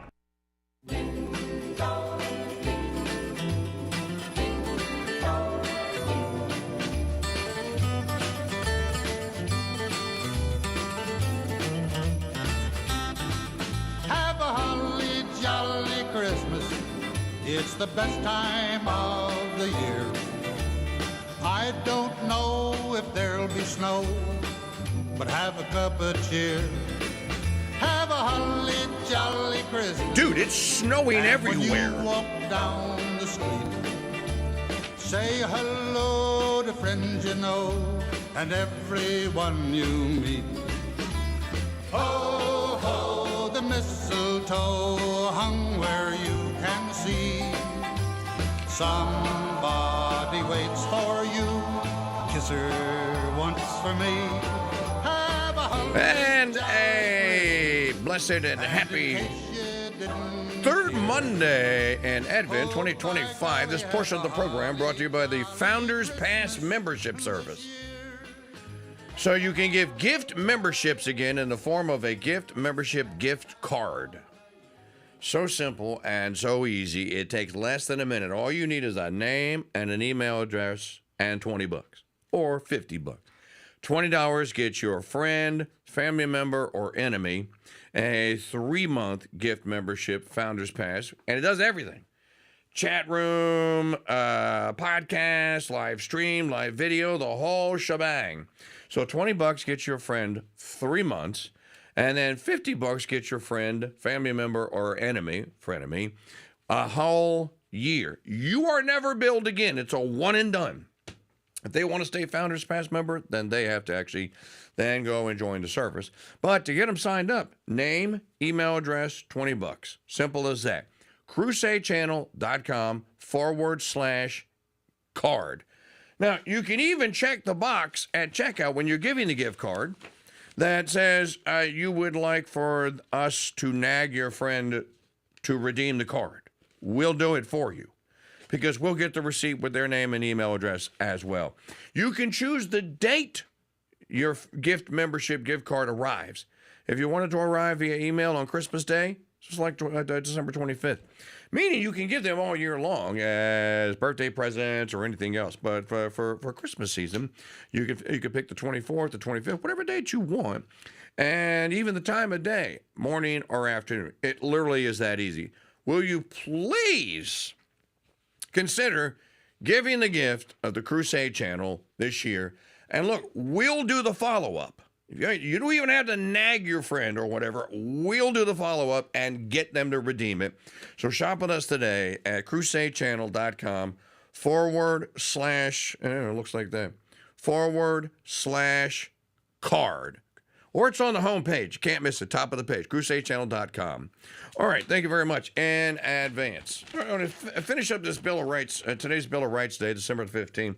On this date in 1791, the first 10 amendments to the Constitution were ratified.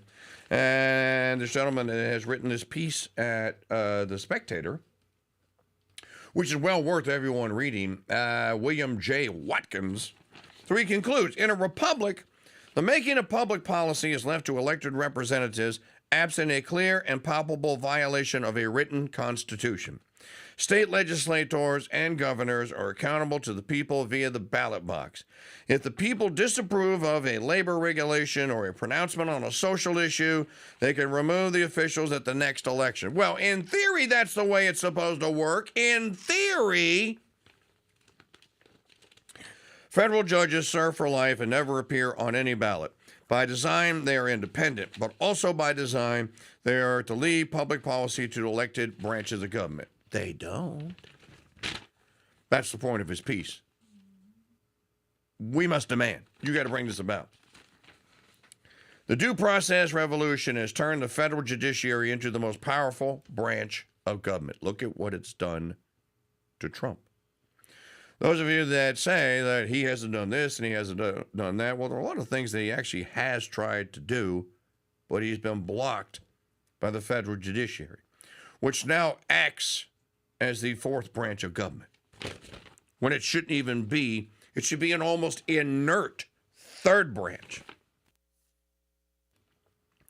The Bill of Rights is no longer a shield to protect the people and the states from a distant federal government, but now serves as a sword to hack away at public policy with which the federal judiciary disagrees. As Americans observe Bill of Rights Day today, they should contemplate pounding the federal judiciary's broadsword back into the defensive shield as designed by the first Congress. Well, how are you supposed to do that?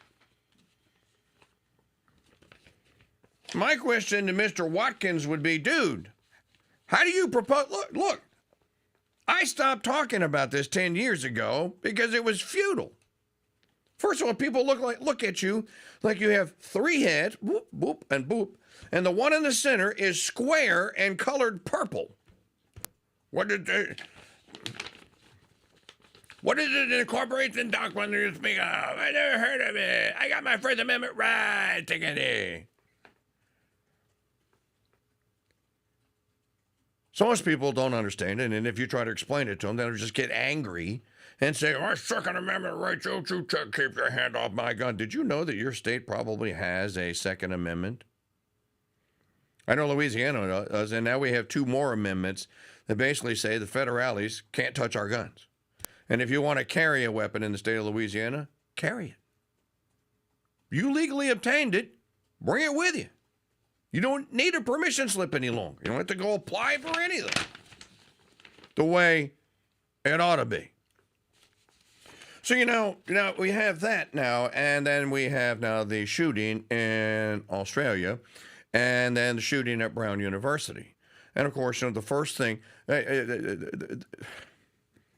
this Mal Murphy character from Connecticut blamed Trump for Brown. This is Trump's fault. I think that the mental institutions ought to be bursting at the seams. I think instead of building any other new government building, we ought to be building nut houses. There are certainly enough nut houses that are in states of disrepair that they can film, what do they call them, found footage horror movies in. Maybe we should reopen them, slap a new coat of paint on there, and start training the people to keep the inmates inside. So it is Bill of Rights Day, and I agree with the guy that this ought to be done. But then again, as I say, I quit talking about it 10 years ago, and I talked about it for almost a decade. Hell, I made some movies up and could not figure it. I talked to state legislators. Hell, I talked to a governor about the incorporation doctrine. Blank stare. Didn't know what I was talking about. So, in any event, all right, let's do some digital media files. By the way,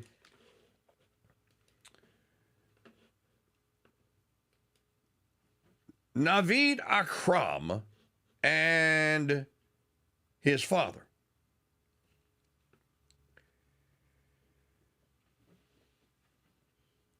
I'm just looking for the name. What's the dad's name? I just read it just a minute ago, and now I can't. Saeed. So Saeed Akram and Naveed Akram are the two Muslim Orthodox, let's call them what they are, Orthodox Muslims, who decided it was a good day to take their legally obtained guns and go to the Bondi Beach in Sydney, Australia, and start murdering Jewish people gathered there for a Hanukkah celebration of some sort. The dad is actually taken out by a fruit store owner who has been identified as Ahmed. We have his name too. Ahmed.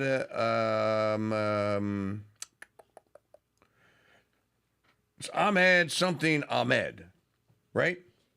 It's Ahmed. I forget the middle name. Anyway, you can see, you've probably seen the video of the guy going after the dude with the gun and tackling him and basically taking the gun away. He was shot twice. I didn't realize that he was shot. Ahmed Al-Ahmed. He was shot. He got shot twice. And I don't know if he was shot while he was approaching the dad to get the gun away from him. Maybe the son shot him because the son was on this kind of archway that went over the road paralleling the beach, and the dad was on the ground where he had left the archway. In any event, Cat Turd has a most interesting take on all this. Sajid and Naveed Akram have been welcomed into Australia. 16 people are now dead thanks to this welcoming committee and this rolling out of the red carpet for Muslim refugee immigrants. Do you know who was not welcome in Australia? Novak Djokovic. Remember, Novak refused to take the Corona Doom vaccine, as James Clyburn called it, and the country of Australia banned him from the Australia Open. So, murdering Muslim Orthodox wackos. Hey, come on in. Good day, mate. World champion tennis players who just don't want an experimental drug injected into their body, get the hell out. You're not welcome in Australia. Maybe the Aussies have, and the Aussie government is responsible for this. Are there dark-skinned, tanned men of Arab descent practicing Islam or acting as Orthodox Muslims in Australia? You know, it was a prison colony once upon a time. Settled largely by the English, which I'm pretty sure in that century that Englishmen were pasty whites, and that there were no Arabs that would have been in the founding fathers there. You know, this diversity here, this is all, the political class has done this. The elite ruling masters of earth are responsible for all of this, including in the United States. Don't forget San Bernardino, California, 2015. Don't forget Major Nidal Hassan. Has everyone forgotten about the Fort Hood shooter? What did that whack job do? They made him an officer in the United States Army. What did Hassan do? Went into Fort Hood. I forget what he murdered. I want to say 5 people at Fort Hood. Orthodox Muslim. New Year's Day, last year, French Quarter, New Orleans, 18 murdered. Muslim nutbag yelling Allahu Akbar as he sped down Bourbon Street at 100 miles an hour, killing everyone that couldn't get out of the way.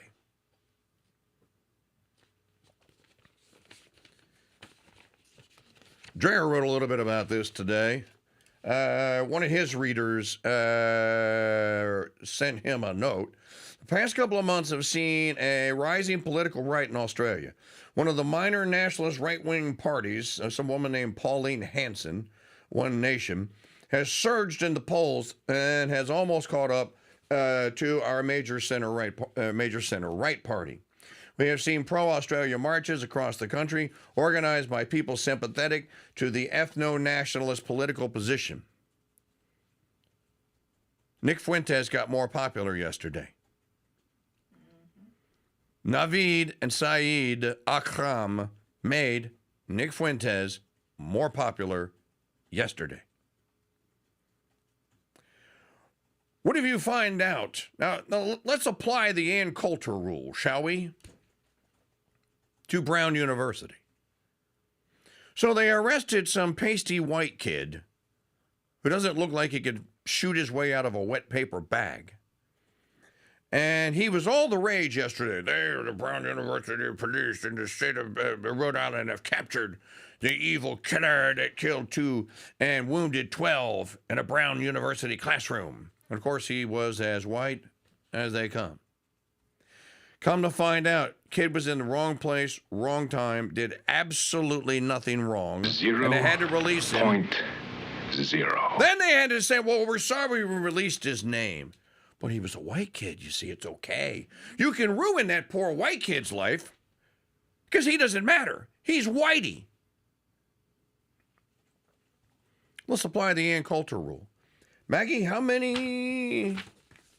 I know you have it on here. Brown University, on their own website,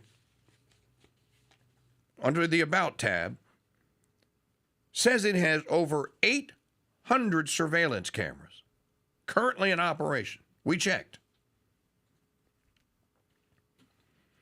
And not one camera captured the shooter. Oh, no, just one. Well, no, that's not even, I don't even think that's a campus camera. That's like on a street corner somewhere. It's like on a red light. Let's apply the Ann Coulter rule. If within 24 hours of a mass shooting... That was from a local business. A local business. If within 24 hours of a mass shooting, if you don't know the first, middle, and last name of the shooter, then it's a minority. If you know the first, middle, and last name, it's a white guy. If you don't know the first, middle, and last name, it's a minority. And they're not going to release it unless you make them release it. Brown University shooting manhunt in chaos as police release person of interest after a rampage left 2 dead and 9 injured.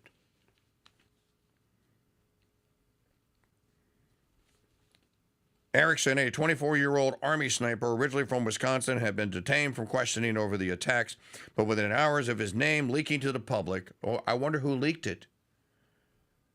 Diversity advocates and DEI lunatics in that police department and the university. That's who leaked it. And they ought to be sued. And they ought to lose everything that they have. I hope that this kid sues the living crap out of whoever leaked his name. But within hours of his name leaking to the public, authorities disclosed at a hastily convened 11 p.m. press conference that he would be free because he had nothing to do with it. Let's do some digital media files. We'll start at the top. Play digital media file number 1. We'll come back to Australia in just a moment.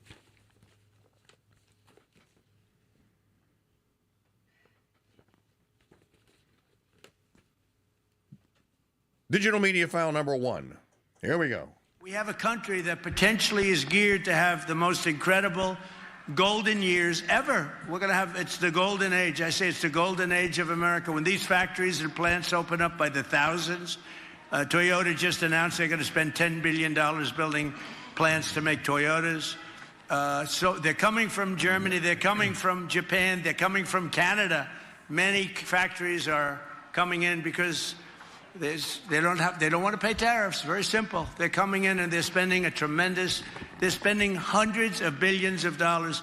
Our car industry lost 58% of their capacity over the years. They went to Europe, they went to Mexico, Japan, they went all over. They went to South Korea. And now it's just the opposite. They're all coming back. We have an age that's coming up, the likes of which I don't think this country has this country has never seen. And I just look so forward to the results. You're going to see results in 6 months to a year. I think you'll see results. We've never had anything like it. So this is at the meeting or the event yesterday at the White House, where, as I said earlier, he shows up in a rose-colored tie on Gaudete Sunday. So, since it doesn't matter what I think or I say, I can say pretty much whatever I want. Today is Wild Fantastical Claim Monday. No, what did I call it earlier? Wild Fantastical Claim Monday. I'm just going to claim that behind the scenes and quietly, President Trump has converted to Catholicism. No, I don't have any evidence to substantiate it. But then again, neither does anyone else in the internet age. But he did have the tie. He had the rose-colored tie yesterday. He has on 3 occasions this year. He has stated, remember, a child of Mary can never be lost. Wonderful things about the Blessed Virgin Mary on the Assumption, on the Nativity, and on the Immaculate Conception. He's also written one, says he did it, on St. What is that popping noise? You hear that? Yes, it's coming from you. I know it's coming from me. On St. Michael, on Michaelmas as well. There's a couple of other that he did. So I'm just going to make wild, unsubstantiated claims and tell you that they're wild and unsubstantiated. That Trump has quietly converted and just hasn't made it public yet. But he's taking his catechism classes very seriously, but behind the scenes and secretly. So there you go. Now, Mr. KingDude, you can't do it. I just did it. Why not? Everybody else does. Then you're going to have to take it back. How do you know? You don't know that my claim is wild and unsubstantiated. By the way, if you read more of the Dreher blog, there's a Jewish woman that wrote to him and said, growing up, anti-Semitism was rarely part of my experience. Such incidents on the occasion they happened were seen as unfortunate but infrequent. Like many Aussie Jews, I believe this country had moved beyond such hatred. That belief shattered after October 7th when anti-Semitism began to rise here. Over the past 2 years, my community has repeatedly said that we no longer feel safe. Synagogues have been targeted, Jewish people verbally assaulted. Apparently, the Australian government was actually receiving all manner of complaints about this. All right, we'll be right back.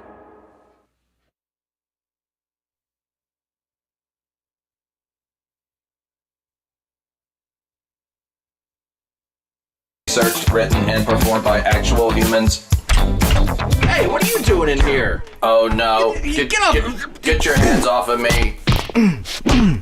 You chipped my chip.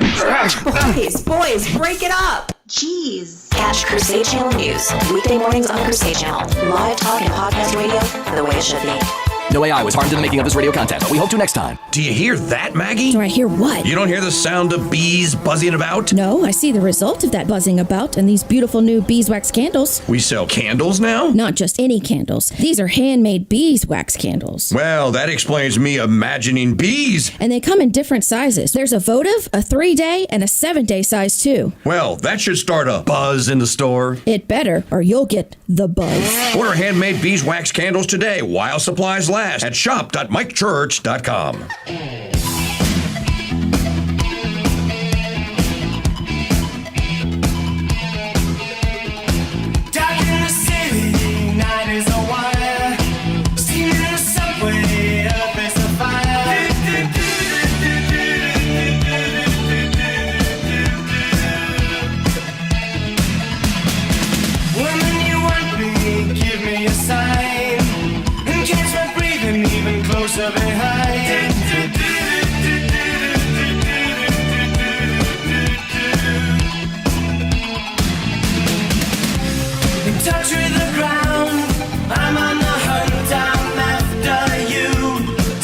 Broadcasting 50,000 kilowatts from atop the tallest radio tower on the planet. We are KRSD, the Crusade Channel, Madisonville. Well, it's what our call letters would be. Crusade Channel News. News you can trust. Because let's face it, the truth just sounds different, like a symphony of facts. And now, from the Crusade Channel News Desk, here's Janet Huxley. Hello, Crusaders. Welcome to Monday, December 15th, 2025. I'm Janet Huxley at the Crusade Channel News Desk, live from the Dothan Farm and Ranch, south of Kansas City, Missouri. Today's newscast is brought to you by the new Crusade Channel 2.0 app, the best way to listen to the KingDude ever.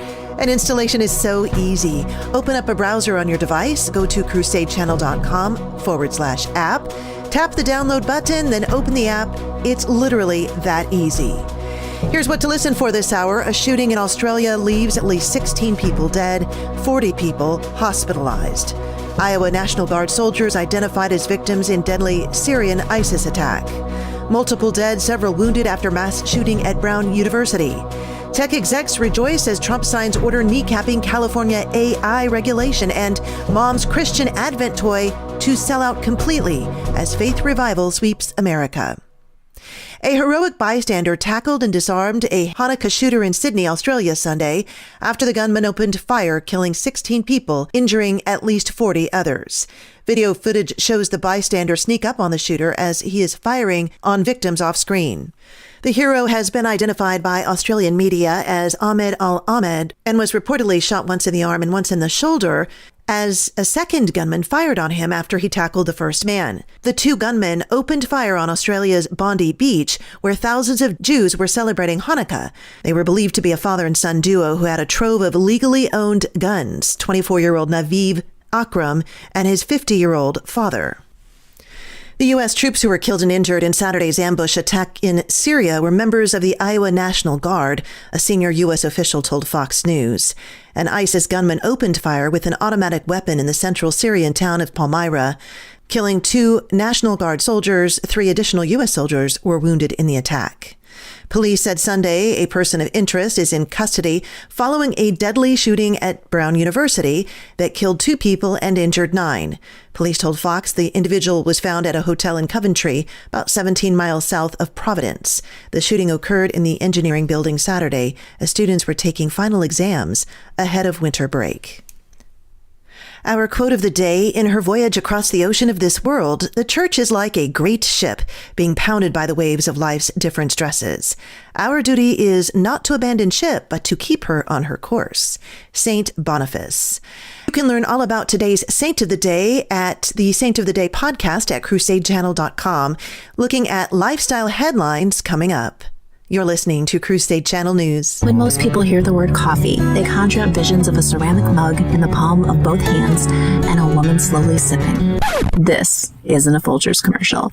It's for Capuchin Holy Roast, and here's how I take mine. With a dash of vanilla, a pinch of cinnamon, a spoonful of honey, and lots of heavy cream. Add some ice, shake, and then enjoy, while knowing that's $6 the libs at Starbucks can't spend to ruin my life and yours. Cappuccino Holy Roast in whole bean or grind is available at shop.mychurch.com. You can learn all about today's Saint of the Day at the Saint of the Day podcast at crusadechannel.com. Trump directed the U.S. Attorney General to create an AI litigation force to challenge state regulations that could impede a national regulatory standard. Critics say that move is illegal. The president also aims to make state funding contingent on compliance with the order. Billionaires, including David Sachs, the White House AI and crypto czar, who pushed the executive order, celebrated its signing and said it would help companies who might otherwise have to navigate a patchwork of state laws. Thank you to President Trump for his extraordinary vision and leadership on AI, and for looking out for the interests of the entire country, as the framers of the Constitution intended, and as only the President of the United States can do, said Sachs in a December 8th post on X. With Americans decking the halls, one mother wants to help families remember the reason for the season, according to Fox News. Lillian Ritchie of Dallas, Texas, created a Finding Jesus. It's an interactive Christmas countdown activity that shares the nativity story. So it includes a plush Jesus doll and 24 puzzle pieces that pair with scripture that teaches families about the birth of the Lord. The Finding Jesus founder told Fox News the idea came to her during a Bible study session. We were talking about how hard it is to keep the reason for the season in focus, how secular Christmas is with all the chaos. A woman in her study group spoke about how her son would pick up the baby Jesus figurine from their porcelain nativity scene, but kept dropping him. "Where's Jesus?" she said. And we all thought, isn't that what we should be doing? Trying to find Jesus instead of all of these other things? Jesus comes down and meets us right where we are, toys and all, she said. Anyone can learn more or purchase the item as a gift for loved ones at seekhimfirst.com. I'm Janet Huxley for the Crusade Channel, seeking news and finding truth. Thousands of years ago, if you owned a book, you had to haul it home in a wagon, and you'd need your two oldest sons to carry it into the house. Then you'd need one family member who could read. The story of Beowulf. Another to hold the candle. Hold it steady. And another to turn the pages. Not that close, you'll catch it on fire. The good news for you is that was then and this is now. And now you have the Founders Trading Post store, where ordering, delivery, and reading your favorite books is literally a snap. Here's what's new this month. The Transhumanist Temptation, How Technology and Ideology Are Reshaping Humanity and How to Resist by Grayson Quay. This title and many other new releases are available alongside classics and favorites 24/7 at shopmikechurch.com. You can also shop using your app. Download and shop today at shopmikechurch.com/app. For 9 years now, Brother Andre Marie's Reconquest has been your source for best in Catholic philosophy, history, and saints. Well, I'm the new gal at this monastery, and Jiminy Christmas, after 4 years of auto pens, social media heresy, I could use some Catholic philosophy. Well, call yourself a blessed girl, because new episodes debut Wednesdays at 8 Central, and there's over 475 podcasts available on the Crusade Channel, our app, and always on crusadechannel.com. Live talk and educational radio. The way it should be.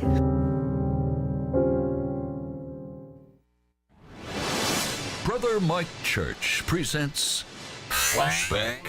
Sinful things that were happening 20 years ago. Jurassic Park, the remake of Godzilla, and the beginning of Don't Ask, Don't Tell. Are either of you, homosexuals? You mean like flaming, or? No, we're not homosexual, but we are willing to learn. Let's hope and pray no one will ever confess those sins again. The Mike Church Show, preaching and teaching from his abbey while living here in the present on the Veritas Radio Network's Crusade. Don't go putting none of that stuff on my sled, Clark. You know that metal plate in my head? How can I forget? I had to have it replaced because every time Catherine revved up the microwave, I'd piss my pants and forget who I was for a half hour or so. So over at the VA, they had to replace it with a plastic one, and it ain't as strong, so... I don't know if I ought to go sailing down no hill with nothing between the ground and my brain but a piece of government plastic.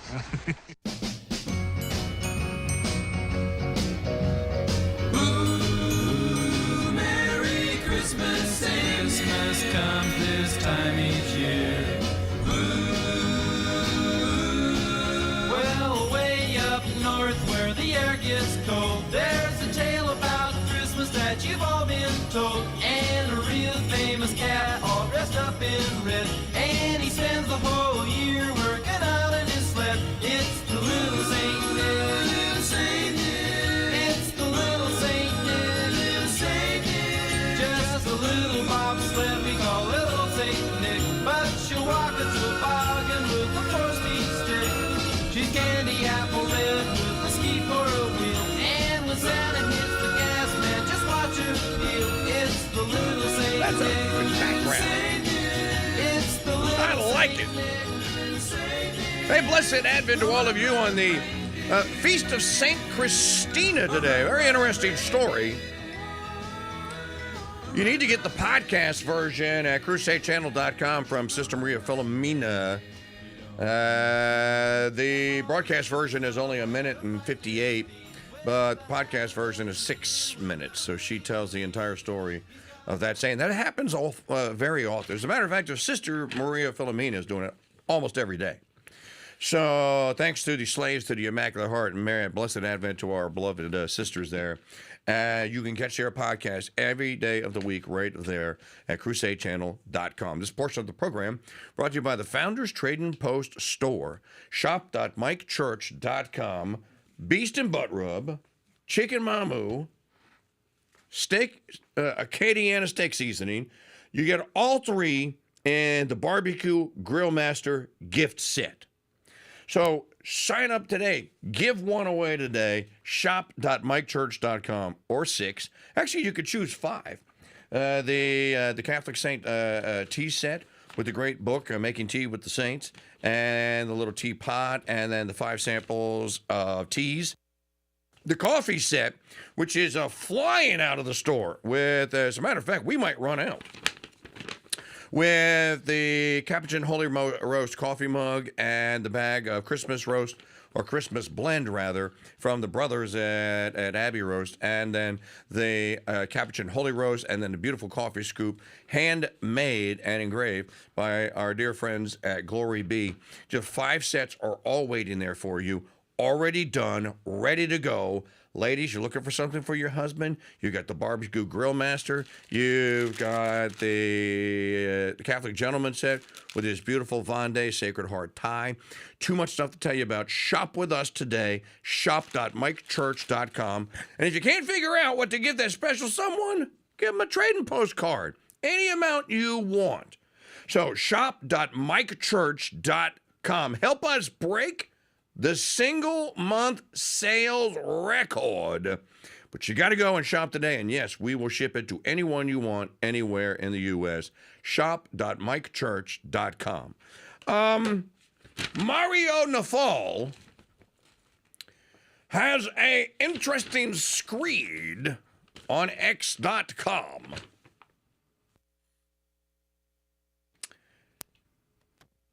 Did you know? I didn't know this. Did you know Brown University, its nickname is Surveillance U? That's not a joke. That's a complaint. Surveillance U. Apparently, Buckshot does not like Brown University. You okay, buddy? You all right? I said Brown University and Buckshot.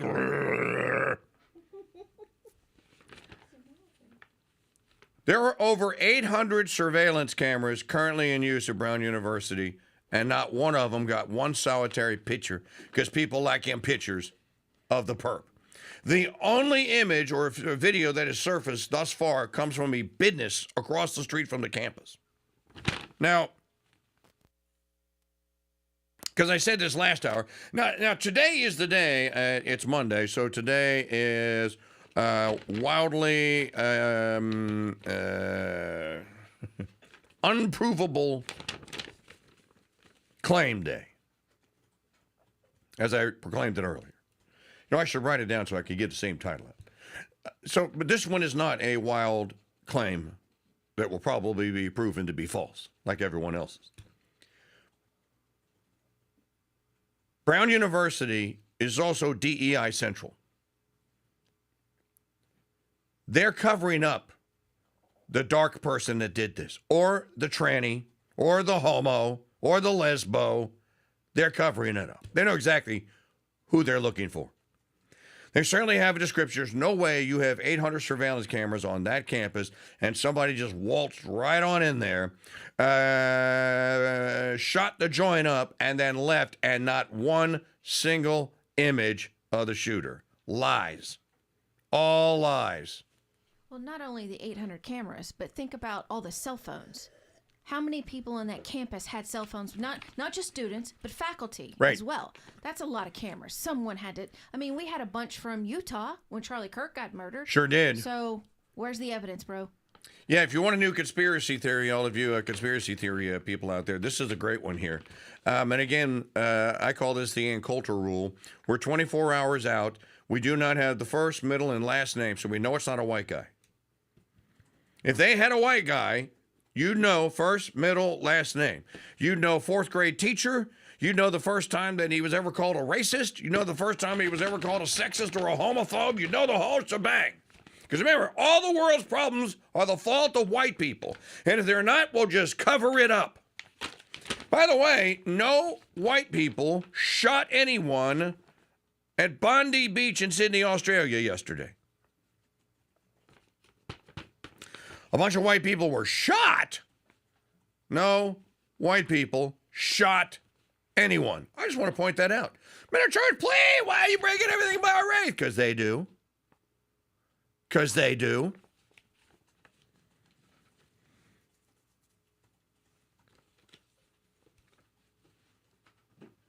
Mario Nafal, let's do the math. Brown had over 800 surveillance cameras on campus. That's not a typo.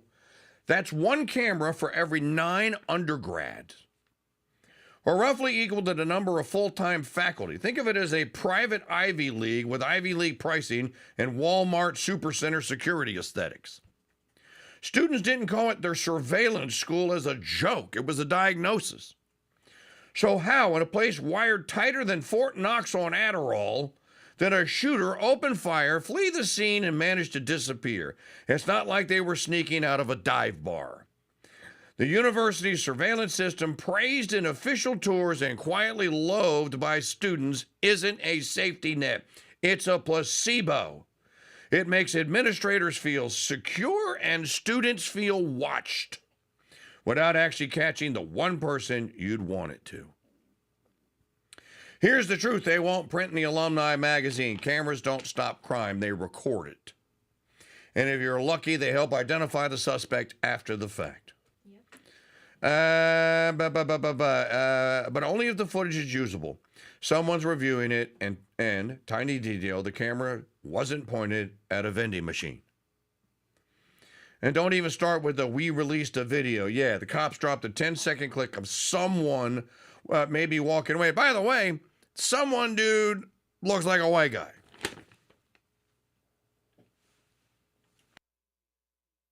You can't really tell, but I'm just going to go out on a limb here. Not one single image, not one eyewitness is telling anyone who went into their classroom and started shooting. They were mashed up. They were just that and the other. Oh, that's a good one. That's a really good one. Something's rotten in Denmark, and it ain't the cheese. And you're going to find out that DEI Central has a DEI candidate responsible for the murder of that girl. By the way, the one girl whose name they have released, that poor child, that little girl, her name was Ella. White girl. Catholic girl. Her priest yesterday in his homily at her church eulogized her and prayed for her soul. What is going on here? Play digital media file. Oh, of course, none of the dark people, none of the brown people in America are guilty of anything ever. Just ask Governor Tim Walz. The Somali people were innocent here, and it's just the fault of all the white people in Minnesota. You know, I tell you what, you're going to back whiteys into a corner, and whiteys are just going to not take it anymore. It's going to be a Dee Snider, Twisted Sister moment. We're not going to take it. No, we ain't going to take it. Number 5. Is that Tim Walz? Tim Walz. Tampon Tim. Look, it's not law-abiding citizens. If that were the case, there's a lot of white men should be holding a lot of white men accountable for the crimes that they have committed. I think for the community to maybe educate their population, because I think what you're seeing here is there's secondary victims in this, that there's providers inside the community that are then victimizing the community themselves by signing them up, because when we're going to some of these people, they're like, I had no idea I was in this program. So I think it's asking us then, you know, for every crime, which of course the majority being committed by white men, asking us to do more about that. I think it's crime in general. And I think the biggest thing on this is just making sure that we're educating the population. And again, this is 80 people or so that have been convicted in this, maybe some more in that, out of a broader ring. Medicaid fraud will stretch across all racial demographics, all ethnic groups. So I think it's really important for us to note each community's got this in their own midst, but to blame them and say that they should have been responsible for stopping it, I think that's a pretty hard reach. I think we continue to educate folks about why they shouldn't commit crimes. You would hope that it's being taught both at home and at schools and in our society. But no, I think this idea that the Somali community is to blame for this because they didn't do more, I think that's how we got into this. And that's, you know, again, I know we're not going to lose the whole plot here. All this work that's being done, Donald Trump brought this to the attention like this is something brand new. This is not brand new, and it's been being worked on. But he made it white hot and very dangerous. You had crimes committed in your state, and it's Trump's fault? By the way, while you were governor, sir, you. It's not the Somalis' responsibility, you jackass. You were the flipping governor. You supposedly had oversight. You and your stupid DEI lieutenant governor and your even more stupid Muslim Takia practicing attorney general. You! What in the hell? Keith Ellison was attorney general when the thieving went on. It is, oh my Lord, or Trump's made it white hot. It's a crime. They make it sound as though, oh, this is just a million people. No, it was all people. No, they just stole a couple of gift cards. The tally is over $2 billion. That's with a B. You know what $1 billion is, Governor? $1 billion is a pallet, is 1,000 pallets of $100 bills making $1 million. That's an awful lot of pallets of $1 million. So now, well, we're going to call out crimes, but only the crimes that are committed by. If you want to start looking for crimes that have been committed, look at white guy committing white crime. Folks, I'm telling you, these people are going to push. I'm not talking about people that are on the fringe. I'm talking about average people. They're going to push average people that just happen to be crackers, who have, especially the ones that have children, who also just happen to be crackers, and they think you're going to convince them that they don't have a future, and that you're going to do everything you can to see to it that their future is awful.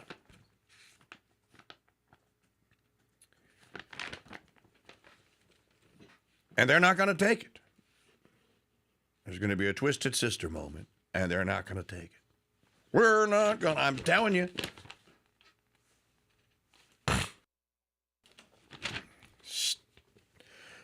Here, speaking of, you want to hear stupidity in your face? Here, play number 6 and 7.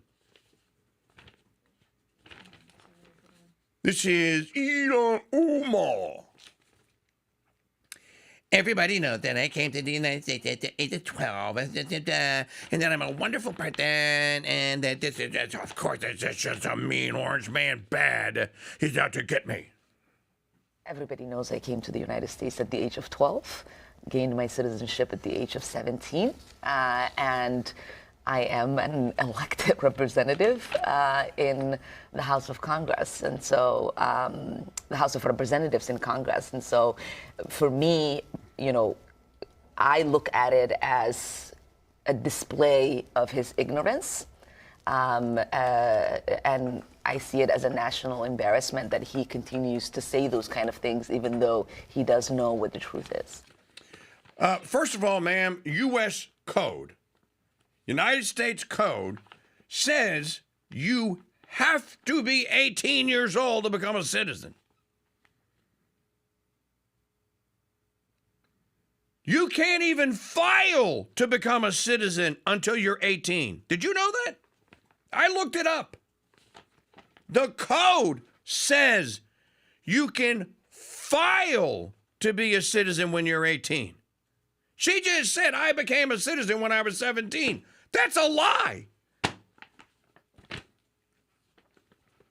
Everybody knew that I came here. How does everyone know that? How are you like the most infamous Aunt Jemima wannabe in history? By the way, Aunt Jemima styled that bandana, babe. You don't. Is that both of them combined? No, that's just one of them. Oh, well, hey, let's shoot the works. Mainline it, come on. It is really disturbing and creepy to You're have disturbing. The President of the United States be obsessed with you and those who share your ethnicity. I know that he is deflecting from the failures of his presidency. He rather scapegoat us. Speak of English. He rather scapegoat us? You mean he would rather, right? I think you're missing a preposition in there.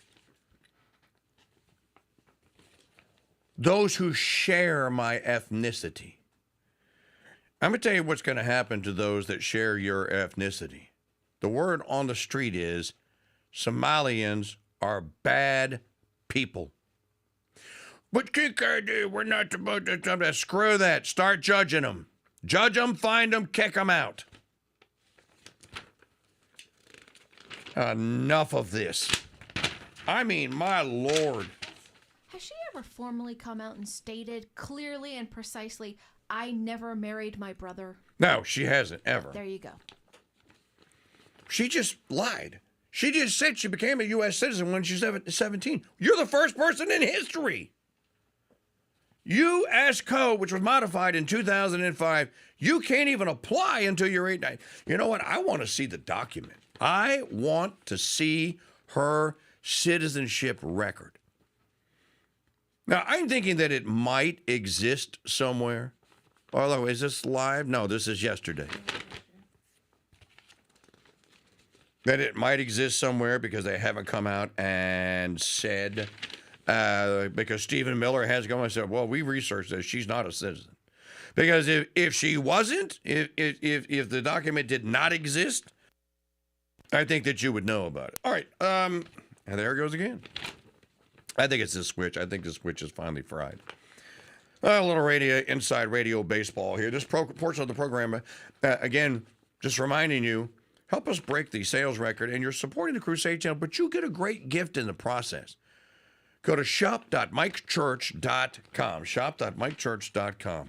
Check out the bougie mango wood cutting board with the cheese cutter and the cool towels that you hang on your fridge or on your oven. The bougie gift set is a great one to give to somebody like, you know what? They do charcuterie. They do like the entertaining and have parties. She does or he does. Great gift. And there are 4 others.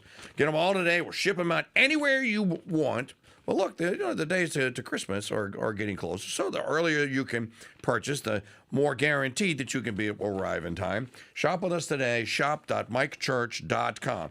Here, play the Rand Paul one. Digital media file number 12.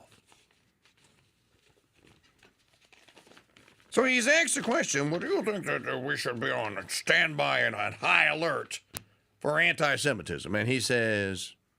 Absolutely. I do have to ask you about what is being called a terror attack overnight in Australia, targeting the Jewish community at a Hanukkah celebration.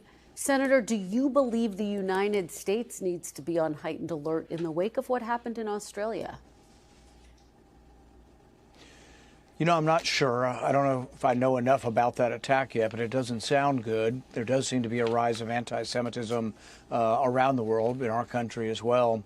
And I think really it emphasizes that, you know, what our founders talked about. Our founders talked about that, you know, in order for democracy to thrive, in order to have freedom, you had to have virtue. That really you have to have this idea of self-restraint. There has to be among the people an ability to obey the law and to know right from wrong. Think about it. I ask audiences this all the time. If there were no laws against stealing, who would steal? And of course, no one raises their hands, but I think that's pretty well true, that the vast majority of us don't steal because we think it's wrong. The vast majority of us don't kill because we think it's wrong. But when a society loses a sense of right and wrong, then there's great danger for everyone.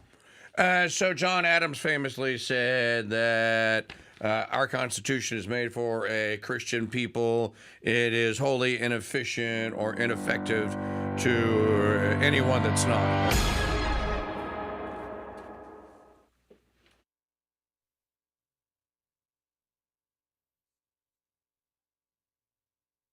Fiction. What? That's scarier than getting stuck in an elevator with Jasmine Crockett. Oh, good grief. Really? Come on, I'm trying to be serious here. Okay. Hear it and other amazing tales on Turley's Believe It or Else, 10 to 11 a.m. Central, every Tuesday on the Crusade Channel. Our app and always on crusadechannel.com. Live talk and podcast radio. The way it should be. Hello, Crusaders. I'm Janet Huxley at the Crusade Channel News Desk with your Crusade Crucials for Monday, December 15th, 2025. This report is brought to you by the new Crusade Channel 2.0 app, the best way to listen to the KingDude ever. And installation is so easy. Just open up a browser on your device and go to crusadechannel.com/app, tap the download button, and then open the app. It's literally that easy. In the market report, the Dow was down at last close, 0.51%, with the S&P 1.07. NASDAQ also fell 1.69%. Today is National Bill of Rights Day by presidential proclamation. That was Franklin D. Roosevelt who designated the day as December 15th in 1941. He said, "I call upon the officials of the government and upon the people of the United States to observe the day by displaying the flag of the United States on public buildings and by meeting together for such prayers and such ceremonies as may seem to them appropriate." Today is also National Wear Your Pearls Day, reminding us that when life throws dirt our way, we all have value in the end. Today is also National Cupcake Day and Cat Herders Day. And our quote of the day, "In her voyage across the ocean of this world, the church is like a great ship being pounded by the waves of life's different stresses. Our duty is not to abandon ship, but to keep her on her course." St. Boniface. You're listening to Crusade Channel News. Hello, Crusaders. It's Trader Jill, a.k.a. Lee. When I want the best in live talk radio in the palm of my hand, I always have it with the all-new Crusade Channel 2.0 app, even for technophobes like Jim. I heard that! Listening to or watching the KingDude live or on podcast is just literally 2 clicks away, and installing the app is so easy. Open up a browser on your device, go to crusadechannel.com/app, tap the download button, then open the app. Tap Login Now or proceed as guest. See? It's really that simple. Don't ever be without the Master Chief himself. Again, no matter where you are, install the Crusade Channel app today. The all-new Crusade Channel 2.0 app is the best way to listen to the Crusade Channel ever. And installation is so easy. Open up a browser on your device, go to crusadechannel.com/app, tap the download button, then open the app. It is literally that easy. Install the Crusade Channel 2.0 app today at crusadechannel.com/app. This is Capcom. We are ready to go for launch at the Crusade Channel launch site. New show lineup. Go. Broadcasting live on X, YouTube, and Rumble. We're go fly. Breaking news updates. Go. The Mike Church Show Band. We're go.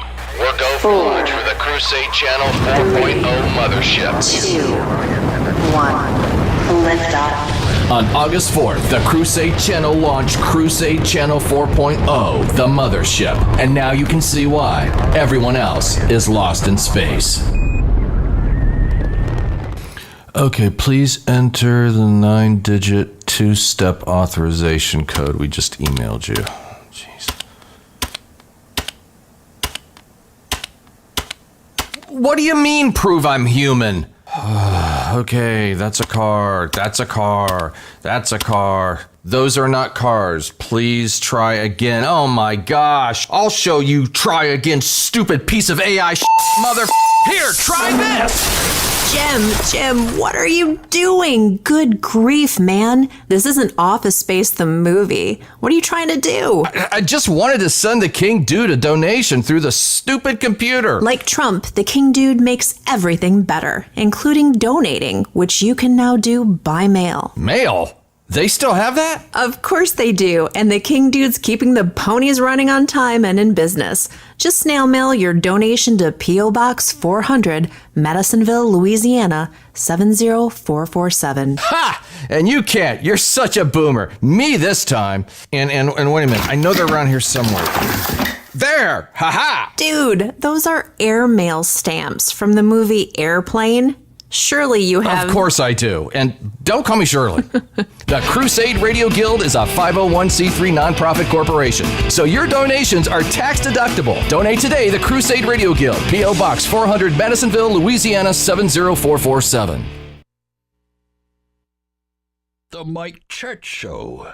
Serving the hard liquor of truth to men who want to get drunk fast. Since 1992.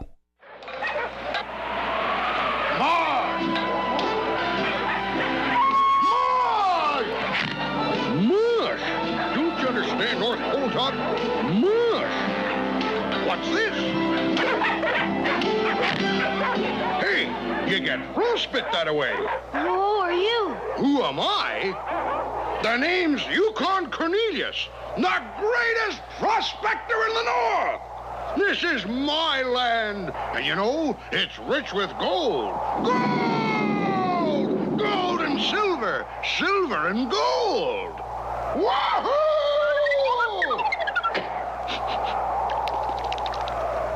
Nothing.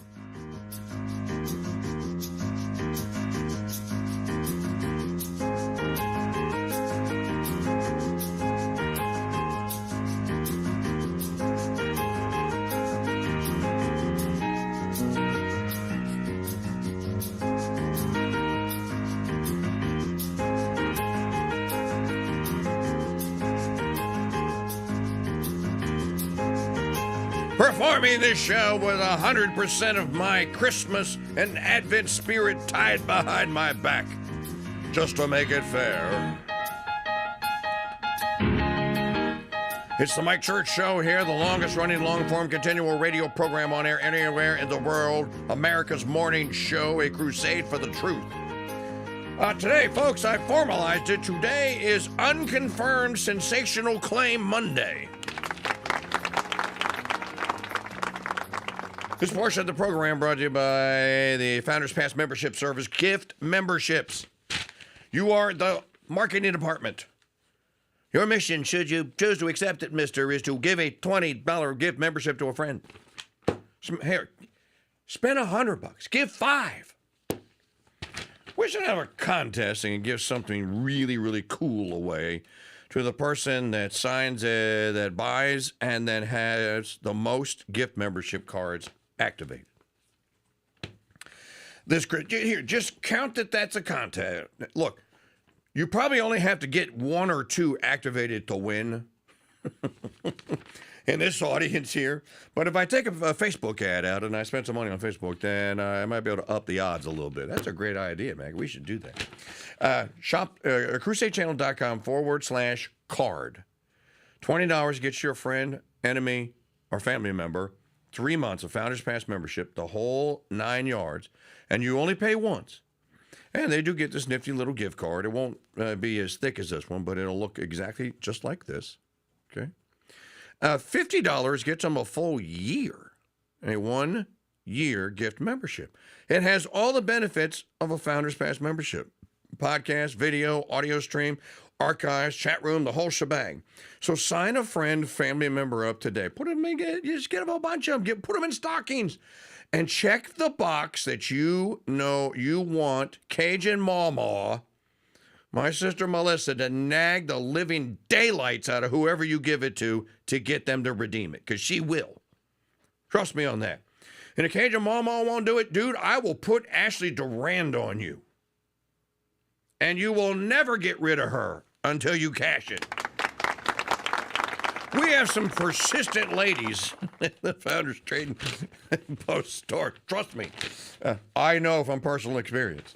So, give the gift to the Crusade channel. Easy to do. It takes less than 60 seconds. You need a name, an email address, and $20. Done. crusadechannel.com/card. Think how excited they'll be. Oh, Mike Church, I thought... I'm like Snake Plissken. I thought he was dead. Well, I get that a lot. crusadechannel.com/card. Thank you very much in advance. Okay, folks, all right.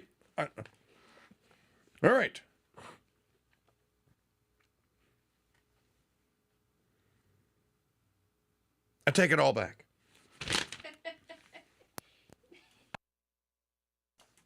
Yeah, that switch is going. I got to change that switch out. It's fried. I take it all back.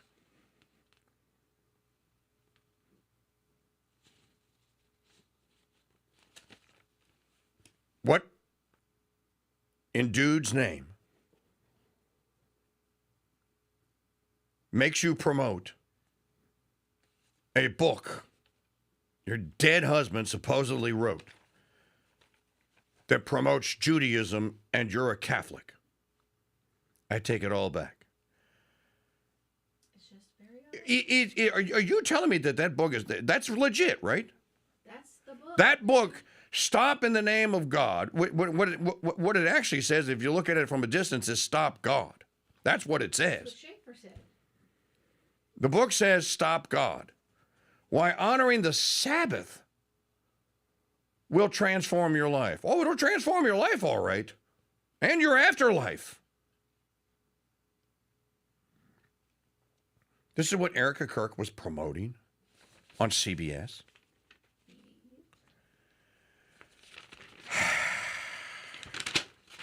Play digital media file number 9.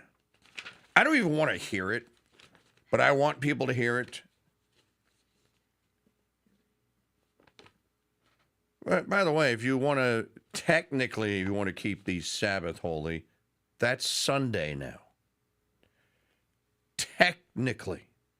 Somebody's going to say, better sure play. That's what the Catholic God, that's what it says. That's what the Catechism is. That's what the dogma is. You got to keep everything Sunday holy. True. A true story. I said technically.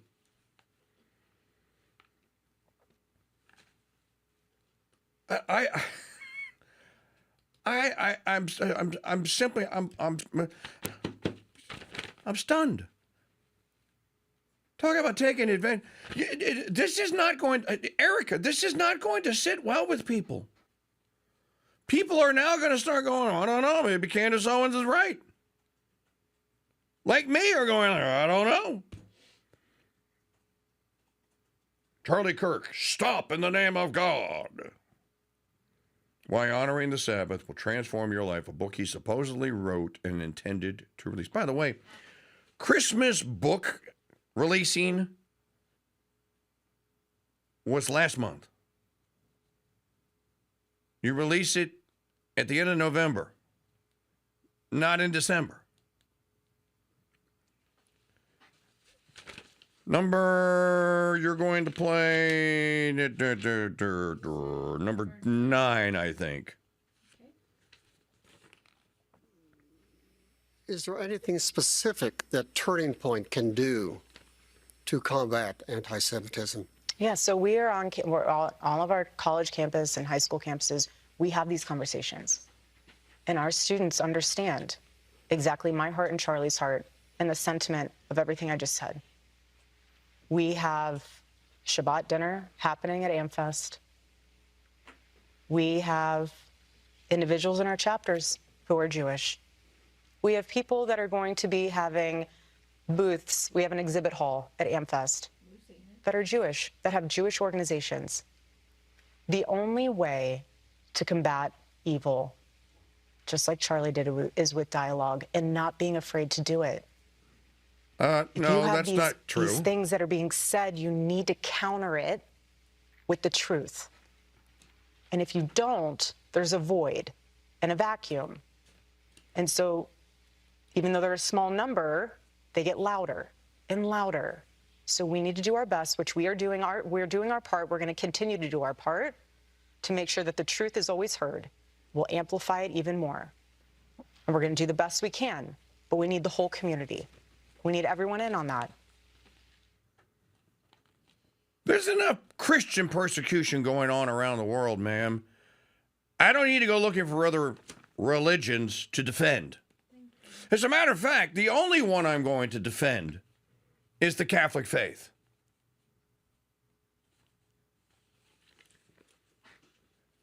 There's more that we could. There's more that you could.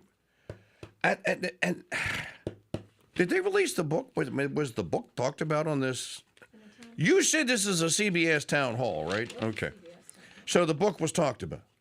Now she is supposed to meet. The book was talked about on Fox when she met with Fox. Okay, when she was on Fox and Friends. Okay, so now she is supposed to meet Candace Owens today. Play digital media file number 10. Just go ahead. We might as well. We already said it, so let's just. Well, she doesn't mention it. She just mentioned stop. But I put that for your. No. She talks about. It says Candace Owens. Just podcaster Candace Owens. Okay.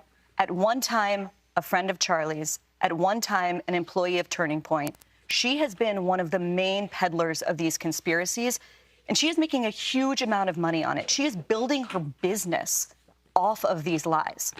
What do you want to say to her and the other people that are putting these lies out into the world right now? Stop. That's it. That's all I have to say. Stop.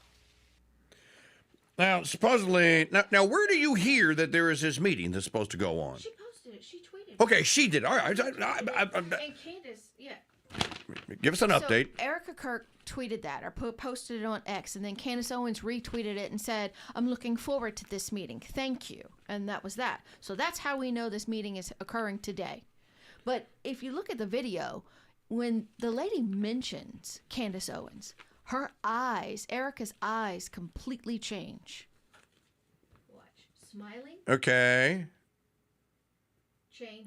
Changing. Evil. Upset. That's a Hillary look. That looks Hillary. It looks to kill. That looks Hillary. Look at it. She gets worse and worse, and now she looks down. It's odd. It's just odd. Aisha Konis, I did not give the detail, but thank you for providing it in the chat room. That's pretty much what I said, but I didn't give you the detail.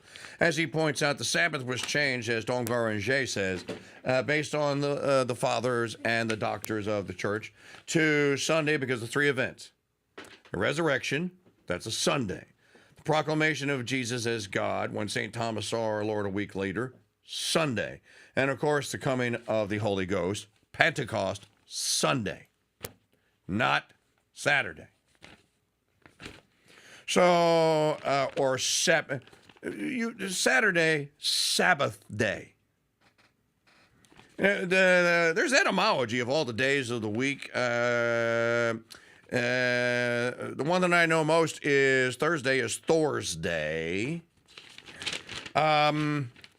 This is just very strange to me. Okay, this switch is driving me bananas now.